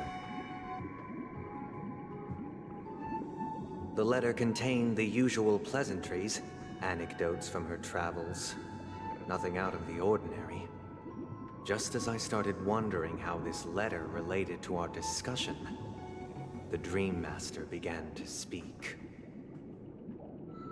Do you know who wrote this letter? My sister, of course. But why would you personally visit me to hand me a letter from my sister containing mere trivialities? To help you grasp the full scope of this issue. Do you know where Robin is at this moment? From what the letter indicates, she must be in Caspelina 8, correct? She's touring there right now. Correct. Has she mentioned anything about a stray bullet? A stray bullet? What? A war has broken out on that planet. It is because of this very reason that Robin chose this destination. To spread the word of the Harmony. And to save the lives of that planet. She personally made for the front lines. That's sad. She hoped to ease the people's suffering with song, and was willing to brave mortal danger to deliver the IPC's medical supplies. Unfortunately, stray bullets show no such compassion. Is she all right? If the operation was successful, she should probably be recovering in the field hospital. By the eon above, the bullet struck her neck directly, yet possibly as a reward for her consistent deeds of harmony, it didn't hit any vital arteries. Once you've attended to your outstanding tasks, it'd be advisable to write her back as soon as possible. Those damned savages! I'll pack my bags right away. My gratitude for bringing this to my attention, Mr. Gopherwood.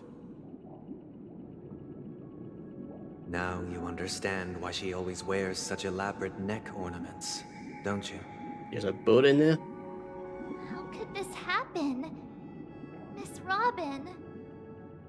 It's all in the past, so please don't worry. I share this in the meager hope that you will understand the harmony's limitations and predicament. As grandiose as the strong defending the weak sounds, many times, it is nothing more than wishful thinking. Likewise, I've prepared one last question, one last choice. But rest assured, this choice will not have any grave consequences. Because this is merely a figment of imagination, a nightmare that has haunted me through countless nights. If you ever had the opportunity to make a choice like I did, would you still support Robin's journey on the path of harmony? Okay, it sounds like he did betray the path of harmony. But at the same time, didn't. Like, he's still in harmony, but it sounds like he resurrected something from harmony that shouldn't be in harmony. I often feel like I've dreamt of similar scenes on certain nights. In the dream, I see blurry faces.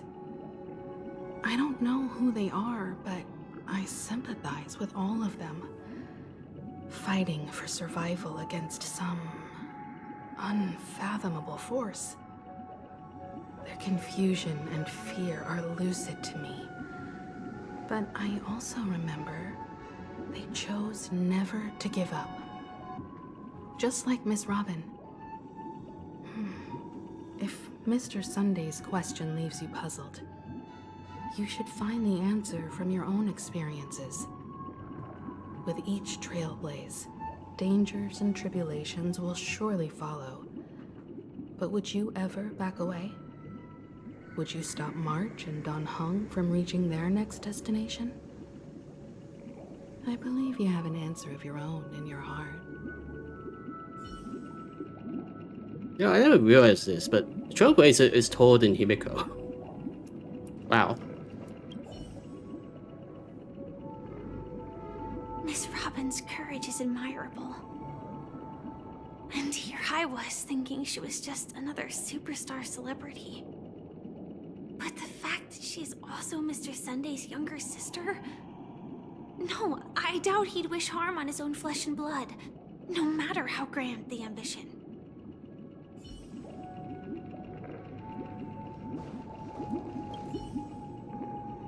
I can't believe that happened to Miss Robin. The strong defending the weak is a great mantra, but if I had to pay such a price, I don't know what I'd do. Well, I would personally just let her keep going.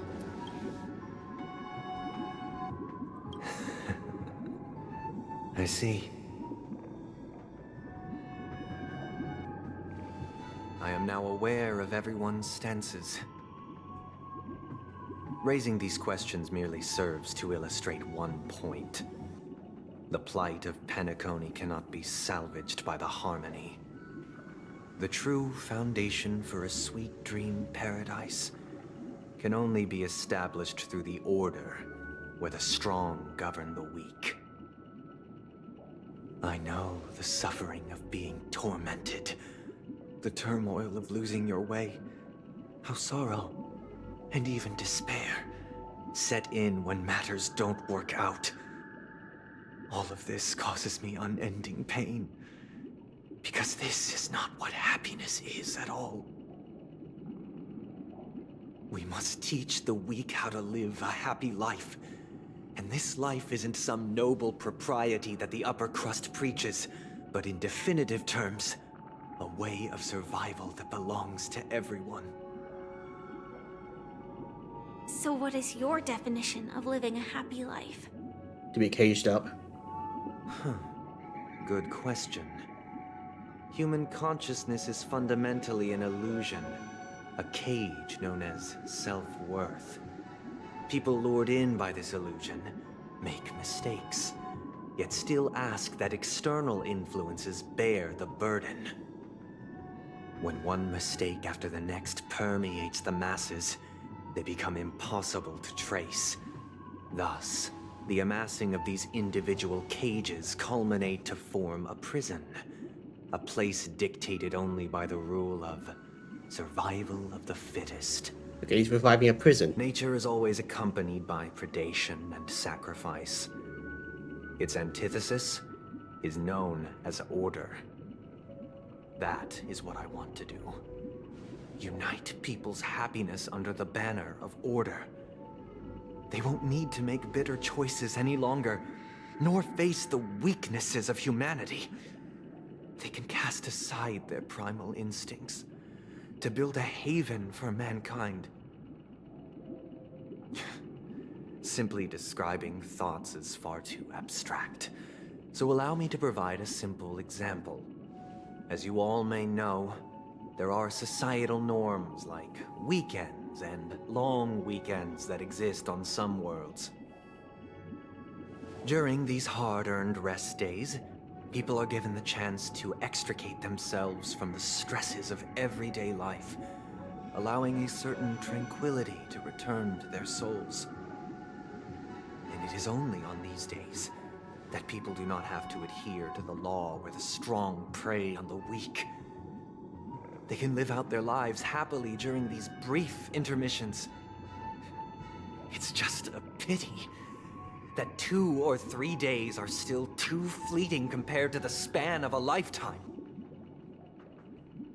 From where I stand, society's ideal system should be 7 rest days. Following Sunday, there should ensue a second, a third, and indeed an infinite procession of Sundays. This should be the face of the new world. Idyllic, eternal, peaceful days. Okay, no more weekdays, only Sunday. That's your whole plan. Sounds like a meme. And thus, every person can return to their base selves in this utopia. Some gaze in reverence at the stars, pouring their whole beings into calculating the distance between us and the isolated world of Pagana. Meanwhile, some seek refuge in quiet corners, holding one another, unencumbered by the chains of unwelcome obligations. That's a weird text. There would be no need to bear the hardships of reality. Only in this way can humanity face the inevitable end with the purest of spirit, living a life of dignity. This is what it is to live in bliss. Miss Firefly, you who are stricken with entropy loss syndrome, you of all would surely understand this.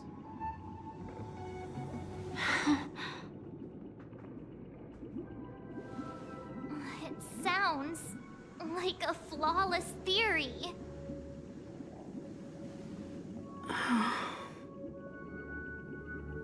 But what is the price to attain all this? The cost is minute, merely a personal and eternal sacrifice. If this paradise is to be maintained for everyone, someone must remain trapped in solitary awakening until the end of the cosmos.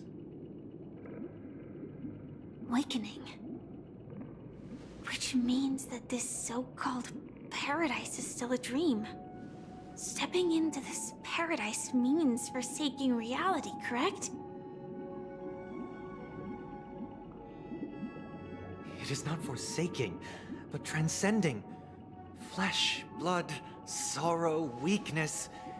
If the physical is the root of spiritual suffering, it is only logical that we defeat it. Separate the soul from the body, huh? But in this supposed bliss, people won't have defeated their demons. The chance to overcome their tribulations would be forever lost to them. In other words, it is an escape. That's another way of understanding it. But there is no shame in escape. On the contrary, the seeds of escape exist in everyone's hearts. Don't you agree, Miss Firefly? And as to why we sleep, it is because we are afraid to awaken from our dreams. But this is not in conflict with the grand plan. Only in acknowledging this can we truly understand the frailty of human nature, and from there, show compassion and protection.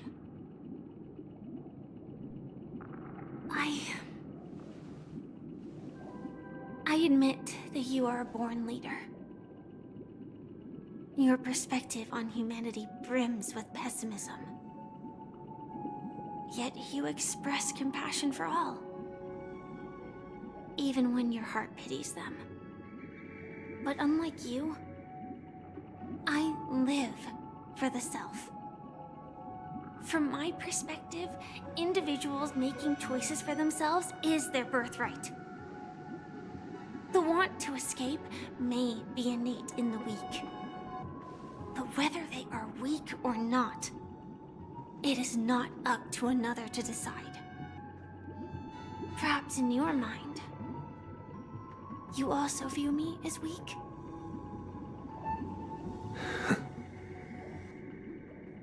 Because I don't think so. Since Miss Firefly has said her piece, the Astral Express will also naturally give you our answer. Well said, Firefly. We'll leave it to you. Just as Mr. McHale instructed before. Tell him our choice. You're gonna trust me with that.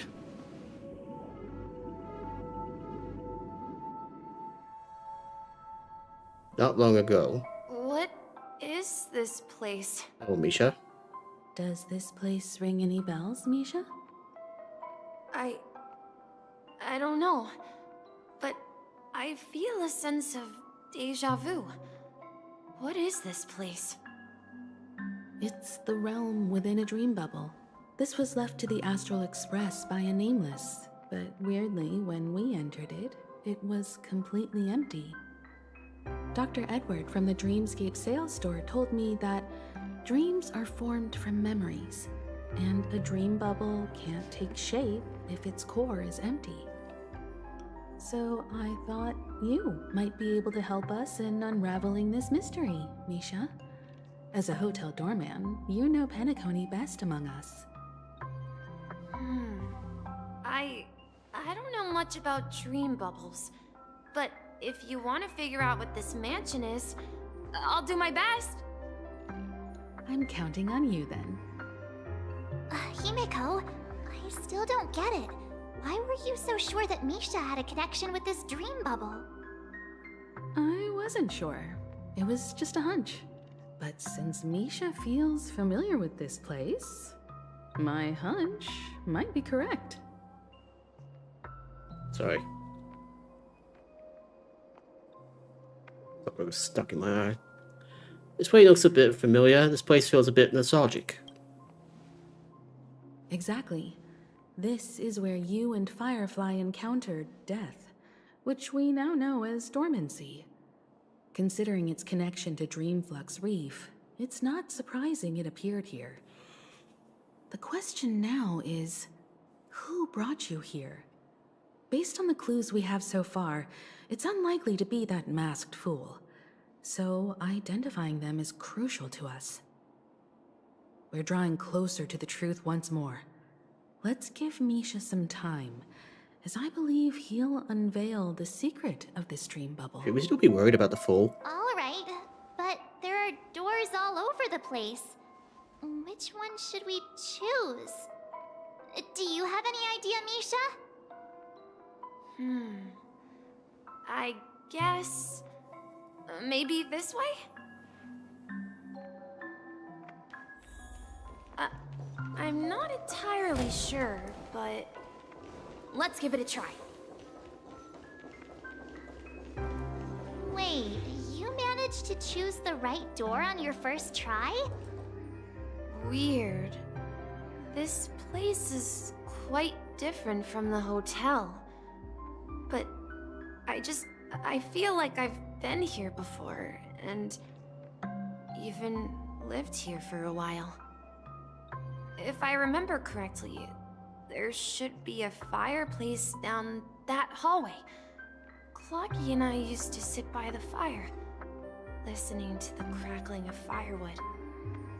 And the room on the other side was the toy room. I loved spreading out all the toys from the box on the floor and making up stories for each of them. Hold on. This doesn't make sense. Didn't I grow up in Dreamflux Reef? So, what is this place? This could be a case of amnesia. Don't worry, Misha. It's common for everyone to forget certain aspects of the past. Those memories haven't vanished. They're just lying in the depths of your mind. We can surely get them back. Since this place seems familiar to you, why don't we explore a few more rooms and see if you can recall anything more? Yeah, then let's check out the rooms I just mentioned. Alright.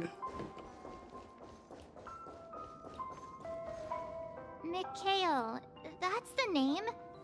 Now we all know him as the Watchmaker. So, who is he talking to? Do you know anything about it, Misha? I'm sorry, I don't know much about the Watchmaker, but Mikhail. Anything special about that name? Mikhail is Grandpa's name. Grandpa?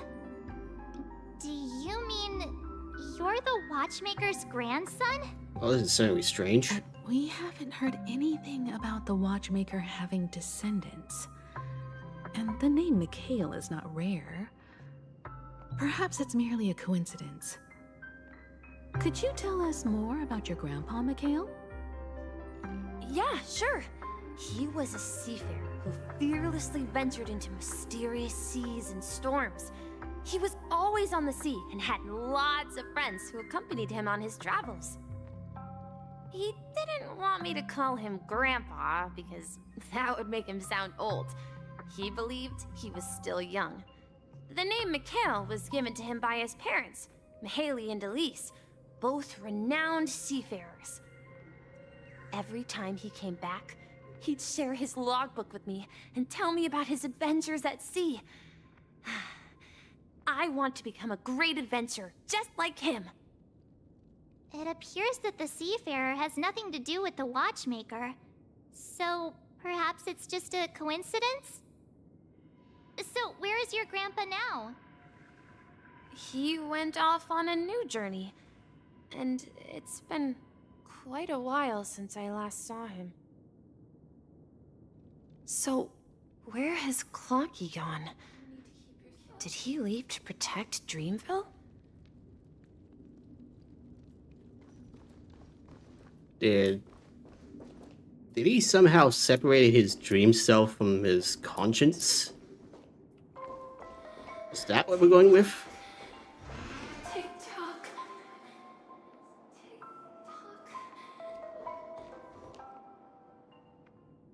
This is a bit disturbing.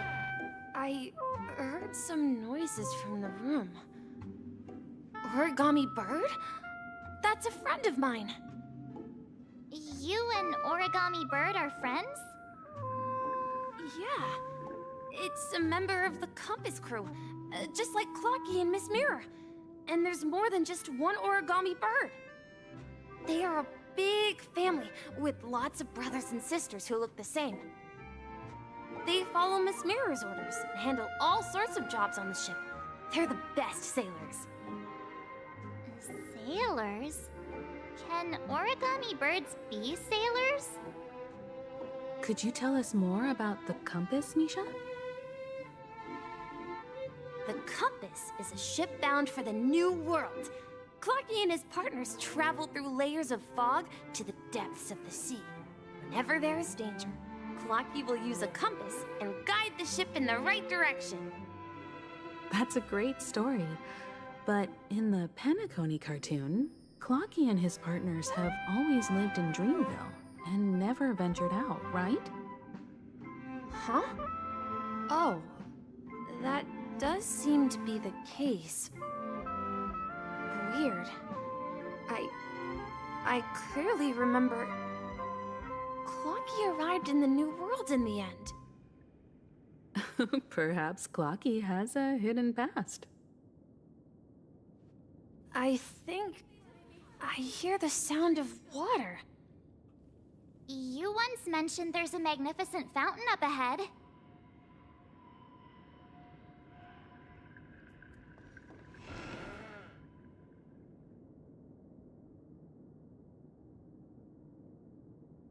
Huh.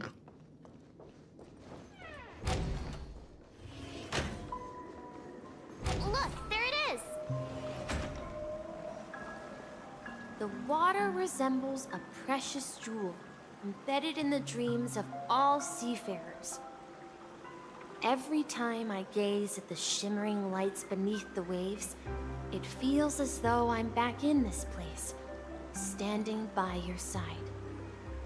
Have you recalled anything, Misha? Yeah, I saw these sentences in Grandpa's logbook. He used to say that despite the perils of the sea, whenever he stood on the deck in the afternoon, overlooking the sparkling waves, he would think of this fountain in front of his house. He often said that those moments felt like returning to his family's side, and the difficulties at sea didn't seem quite as challenging. You know, I quite understand such sentiments. Don't sigh, you'll start getting grey hair. You're talking like an elder. Hey, don't tease! I was just being a bit sentimental. Perhaps every adventurer far from home carries a fountain within their soul.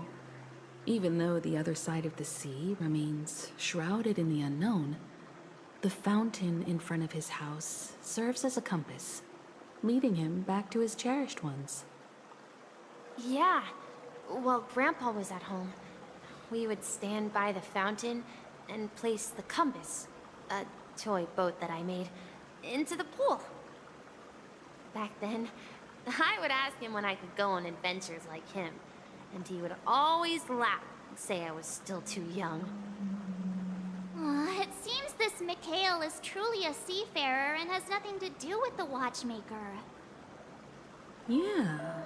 Based on Misha's recollections, the scenes in the dream bubble appear to be his childhood memories.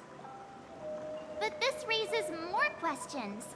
According to Misha, he was clearly born on an oceanic planet and led an ordinary life, with no connection to Penacony at all. Could this be some sort of metaphor? Perhaps the sea refers to the memory zone. I'm sorry. I don't know, but my memories keep pouring out uncontrollably, like water flowing from a fountain. Perhaps I'll remember more things if we go further. We could find a key for that eye. I wish to share your burden.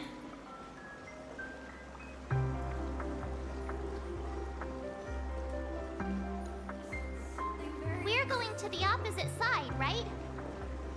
No, we should turn left here. Huh? Something feels different about this place.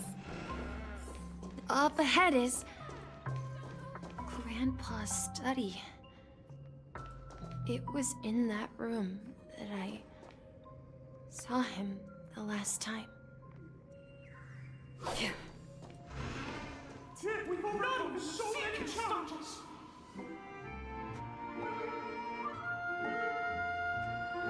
Okay. The atmosphere in this room feels totally different. Misha! You finally come! Clocky! You're here! Yeah. This is the room where we first met each other. Are those books on the bookshelf logbooks left behind by that seafarer?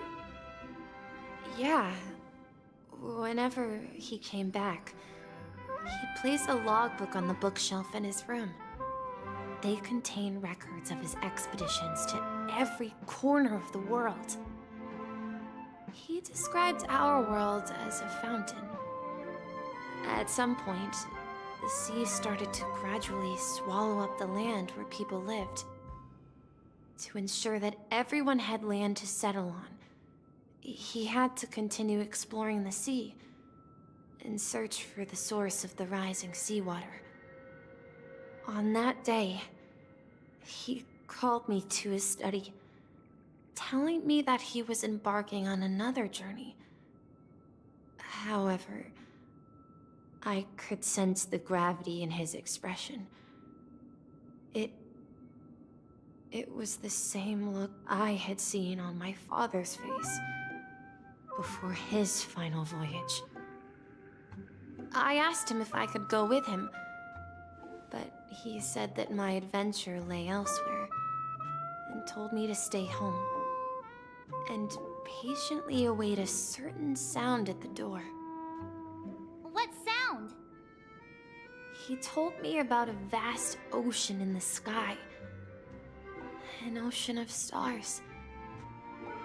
He spoke of a train that transports children with a desire to venture far away, traversing the sea of stars without ever stopping.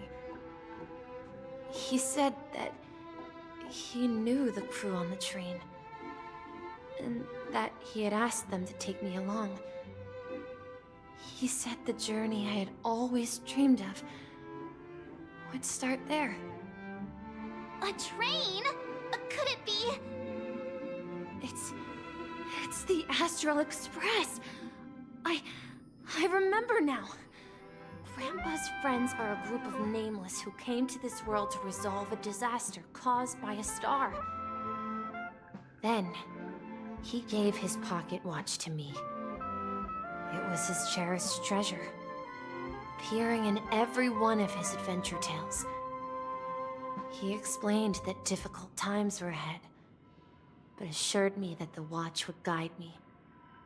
He said, as long as I kept moving forward, I'd eventually reach my desired destination. And then, it was as if I heard the distant sound of a train whistle, echoing throughout the room. Exactly, Misha! And then we followed that whistle, didn't we? Yeah. I think I can still find the way we took back then. Wait. Are we saying that there's gonna be a train station around here? This is the dream jigsaw, right? So we're supposed to find the exit. But where can we find the last piece? Do you remember? You said you obtained a mysterious shard when you stumbled into this place. Hey, the shape seems to match. So this shard is also connected to Misha? Looks like we're just one step from revealing the truth. Let's get to the other side and investigate. Alright,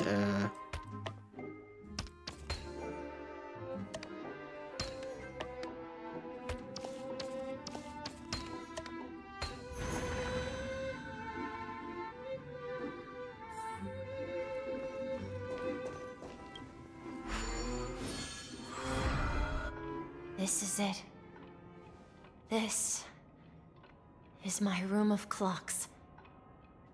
While I spent my time waiting for Grandpa to return from his voyage, Walter gave me this workshop, and it became my secret base.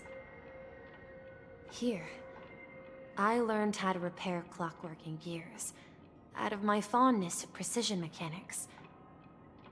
In my dreams, I was the captain of the compass, embarking on adventures with my companions, Clocky and Miss Mirror, in search of the new world. Miss Mirror.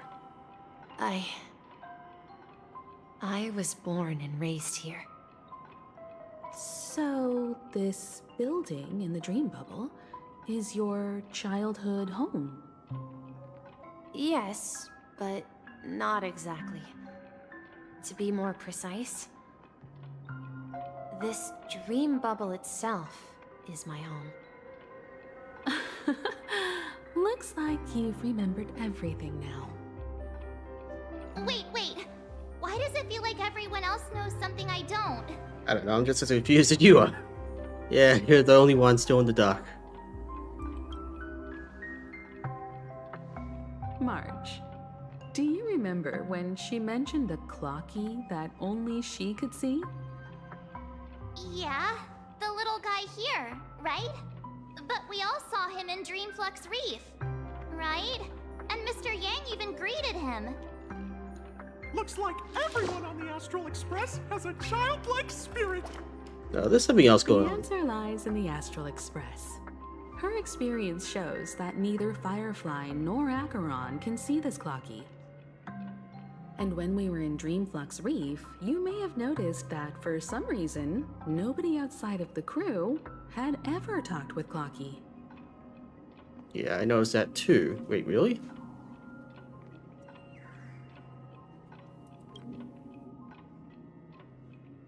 A mimetic life that can only be seen by a select few? It's just like a hidden message, left by someone for the nameless.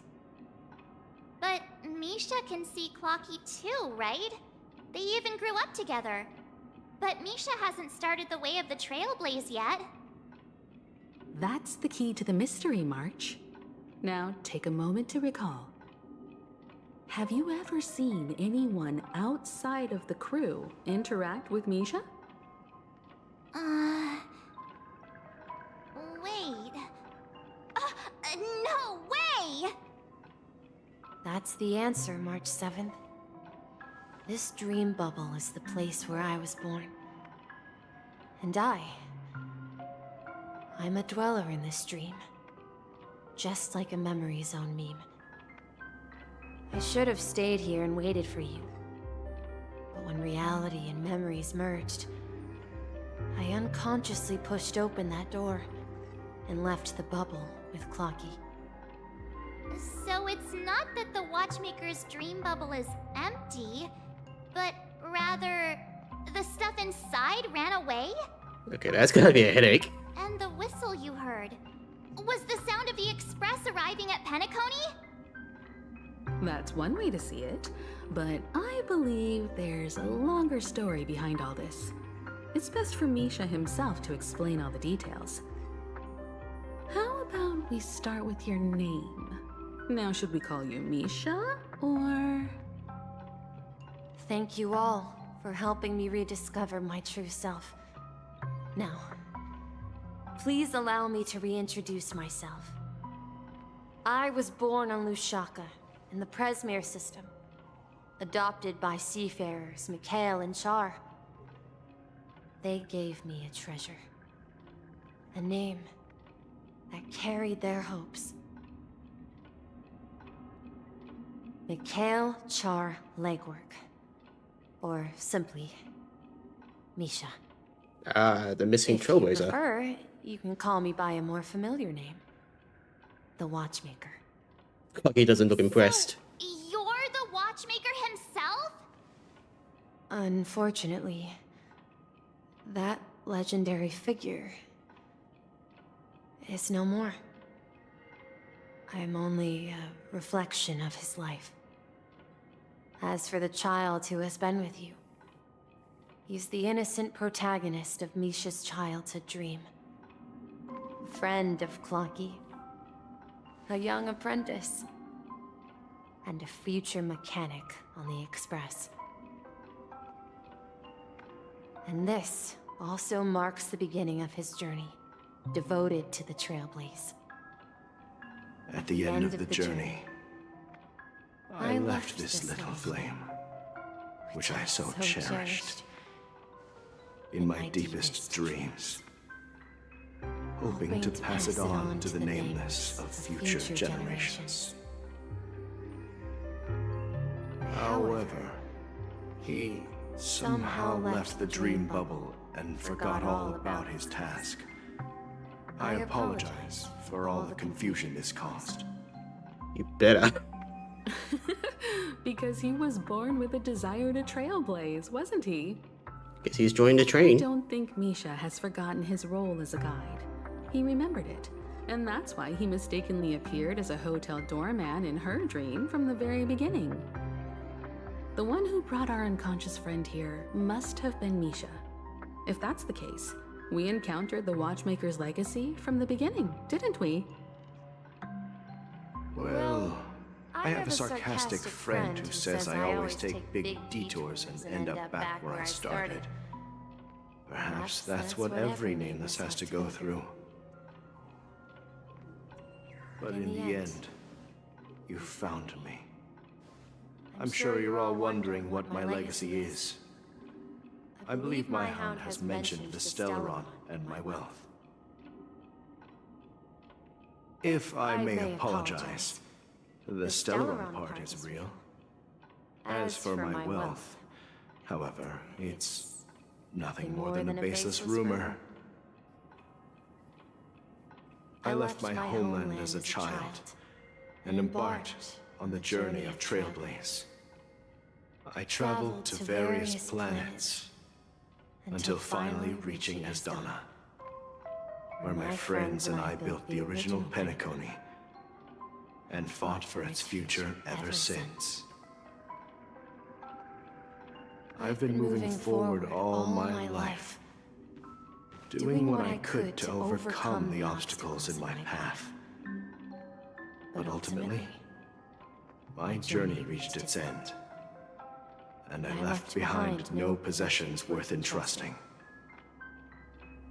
So, if you ask what's left within this worn-out train engine that can be called a legacy, I suppose it's the things that are still burning in the engine's furnace. Now that you're well aware of the current situation of Penacony, I certainly hope that you'll help me get this world back on track.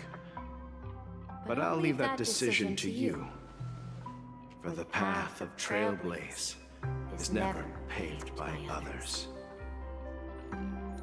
All I have for you is a story and 2 gifts. Of course, more stories. I want to give you my pocket watch. It has accompanied me throughout my long journey, guiding that naive child forward, and has been blessed with the presence of so many great people up to this day. And my hat, too. The one who navigated for me placed it on my head and planted a fanciful thought in my mind. The trailblazing expedition will never end. Now, it's time for you to make your choice. Once you've made up your mind, open that door and enter the long dream of an old man. I'll be waiting for you at the end of this corridor of time. All right, everyone. Let's make a decision. I want the hat. Although I don't think anyone will have any objections. I eject. I choose the Trailblaze. I want to witness this legacy. I eject. Oh, come on. Stop joking at a moment like this. We've come this far. Surely there's no other option than moving forward. How about moving backwards? In that case, the vote stands at 2-1. Then let's proceed together to the end of this dream and tell Mikhail our decision.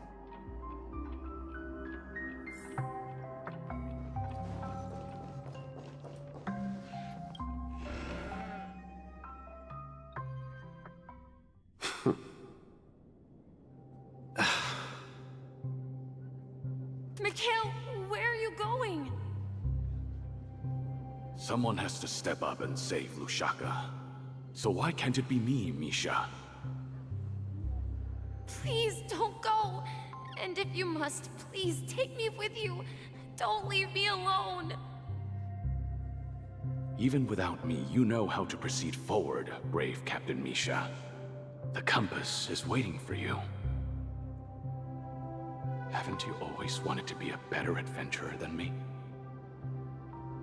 Now go, board that train and start your journey. Where are you going, Mikhail? I'm going to clean the floor in the parlor car. I've promised the conductor. Wait, first tell me, did you fix this watch? Yeah? I know what it looked like before. Its chain was broken, the back case torn, and the marks on the dial all worn out. How did you manage to fix it? Well, it's hard to explain, but I knew it could be fixed. It's the hands, Mr. Amundsen. Its hands were intact and pointing in the right direction, so I knew there would be a way to fix the rest.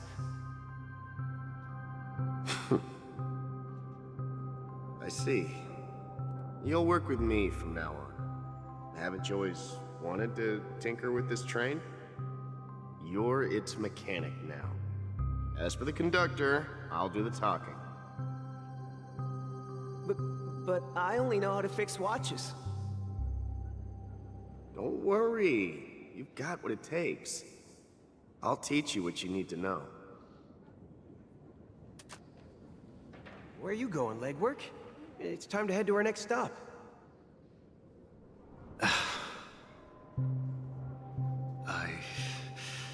I'm staying in Astana with Rosalina and Tiernan. I see. This place reminds you of home. The people of Astana have only achieved a tiny victory, and still have a long way to go towards true freedom. Hanunu needs us. Don't worry, not all journeys lead to the stars.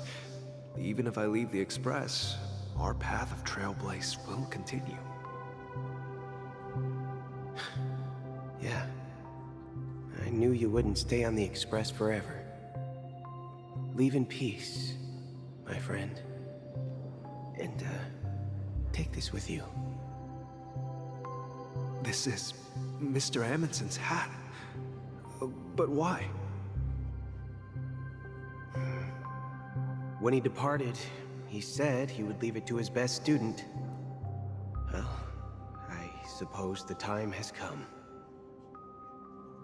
Farewell, legwork. Take care of Tiernan and Rosalina. And don't forget to write to us.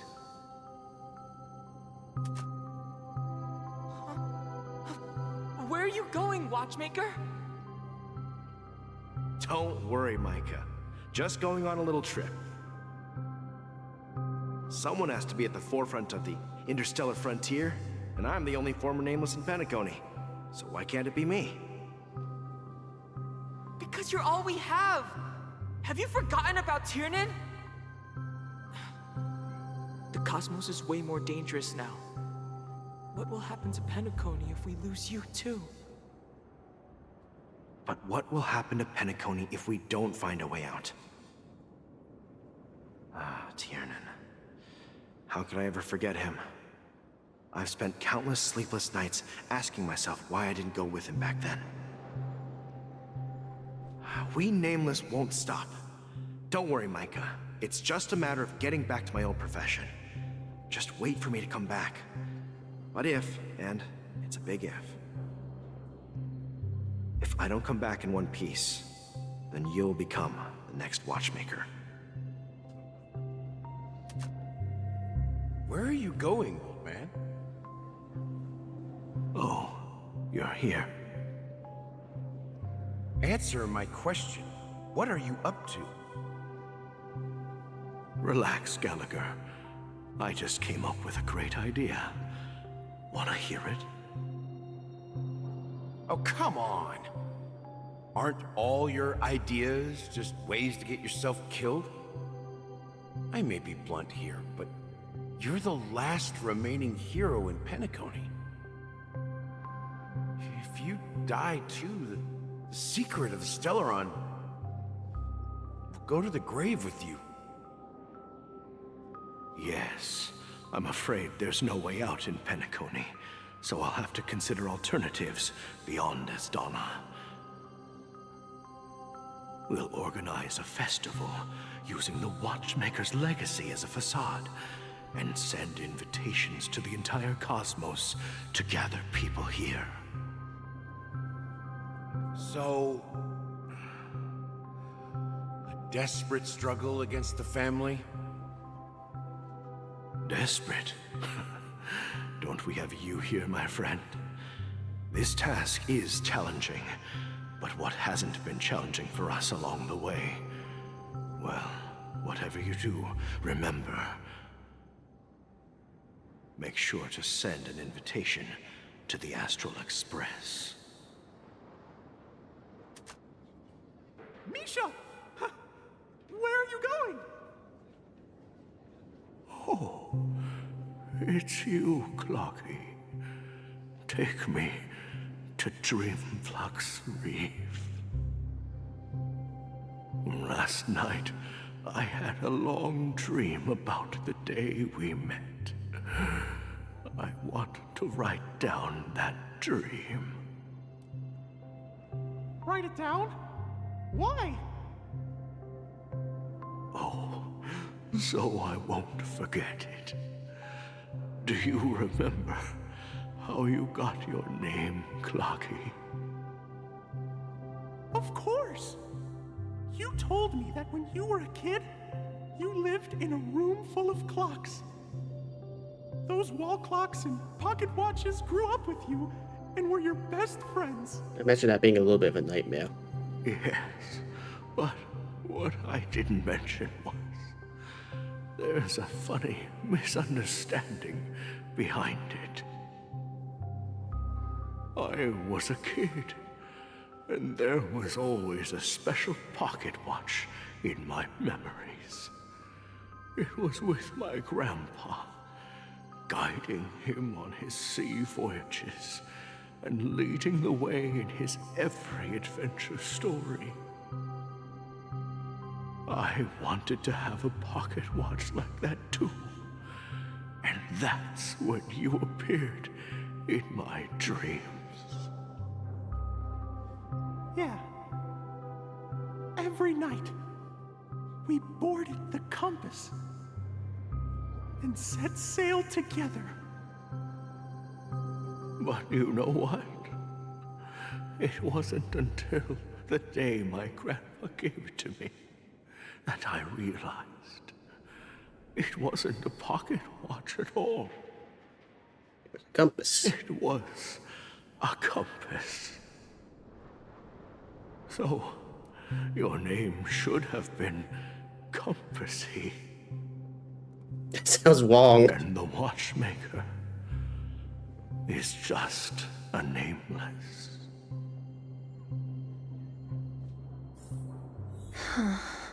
Good thing you didn't name him We've arrived Compassy. at Dreamflux Reef. So, where to next? You know, Clocky, I don't think I'll be going anywhere else.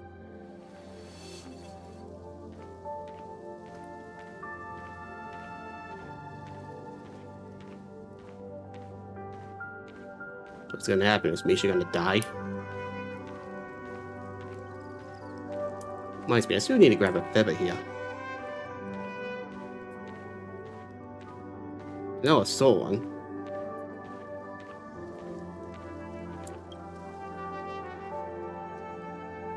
I've traveled far enough, and it's time for a little break. Oh. So, we'll set out again. When you're rested? No, I'll stay here. And then, this is where it ends. This is... where it ends? What do you mean, Misha? You told me that the Trailblazing expedition would never end. Yeah, that's what I said. So now, it's up to you to decide your next destination. My next destination? What's that supposed to be? I've been following you. Misha? You're acting weird today. If you're feeling down, we can just do what we usually do. With the clockwork. No, I'm not feeling down. As for clockwork, yeah, it resolves all problems in this dream. Does that mean I'm going to be getting clocky? So, do you know what clockwork actually is? I'm not quite sure. Well, everyone gets lost at times. They may hesitate and doubt which way to go. That happens in this dreamscape and beyond. But don't worry. Everyone goes through moments of uncertainty and hesitation. Eventually, they gather the courage to make bold decisions. Whether it's calming, joyful, angry, or sad. All they need is a little nudge to take that step toward where they truly belong. I'm leaving that little nudge with you, and I hope you'll share it with others. Such is the essence of clockwork, the will of the Trailblaze.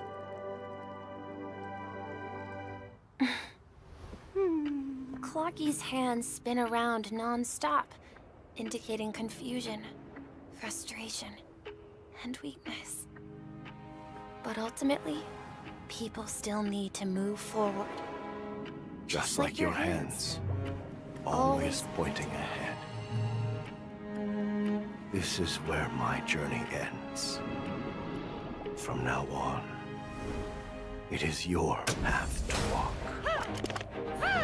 Trailblazing means taking paths your predecessors forswore and venturing even further. The Penacony in Mikhail's dreams does not belong to order. What the heck? Was that supposed to be Shipei? I can't believe that Eon would cast a glance at Penacony at a time like this. Is it because of the resonance from the legacy of the Trailblaze? Or perhaps the bond between you is so strong that it even impresses an Eon? Well, there might be another possibility. Perhaps they want to witness, on behalf of the fallen Eons, who will hold the future of Penacony. If that's the case, on behalf of the Dream Master of Penacony and the 107,336 members of the Oak family, I'm extending a formal invitation to all of you. I'm cordially inviting you all to the Penacony Grand Theater to participate in the upcoming Charmony Festival. And, of course, you won't be in the audience, but on center stage. Since the future of the Stellaron, Penacony, and even the entire cosmos is at stake, let's draw a conclusion there, in all fairness. If you truly believe in Akavili's path, then show me their courage and determination. Well, we're about to dance on your grave. With style.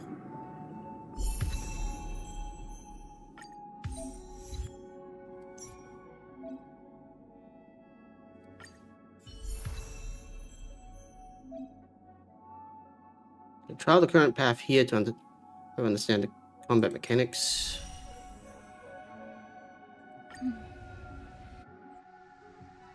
Interesting, so it's not going to be a trial character this time. I'm going to have to get gear for her. Damn. Was not expecting that. Please stay tuned. We need a strategy.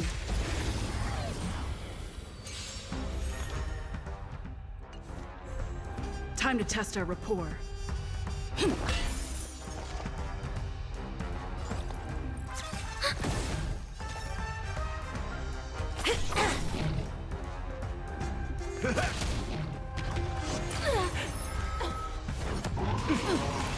Stay in step. Dreams do Commencing support. Enemy data secure. Net markers activated. Time for a good old counterattack.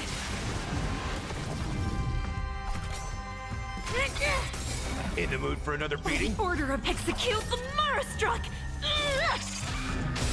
No one missed the Marastruck. The mood is set just right. Let the show begin. Okay, fast motion does not help that one. Maybe we can trigger it again. Things off with you. Rhythm get messed up. Let's improvise. Ready for another? Step up, let's see ya. Take your positions. Enemy targets detected. Super breaks.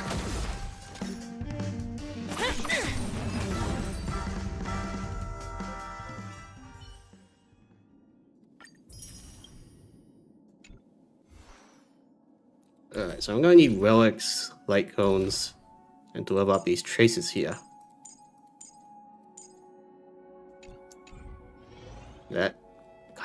That's kind of okay, but also a bit sucks.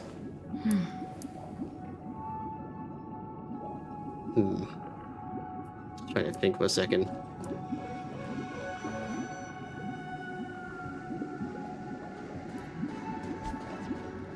Can I get back into this map if I teleport? Yeah.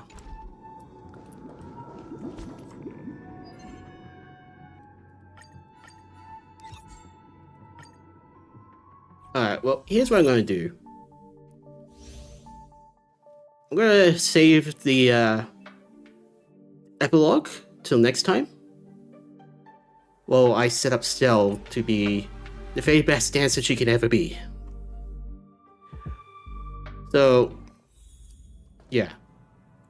I'm going to end the stream for today and spend the next few days trying to get her appropriate gear, appropriate leveling up, and all that jazz.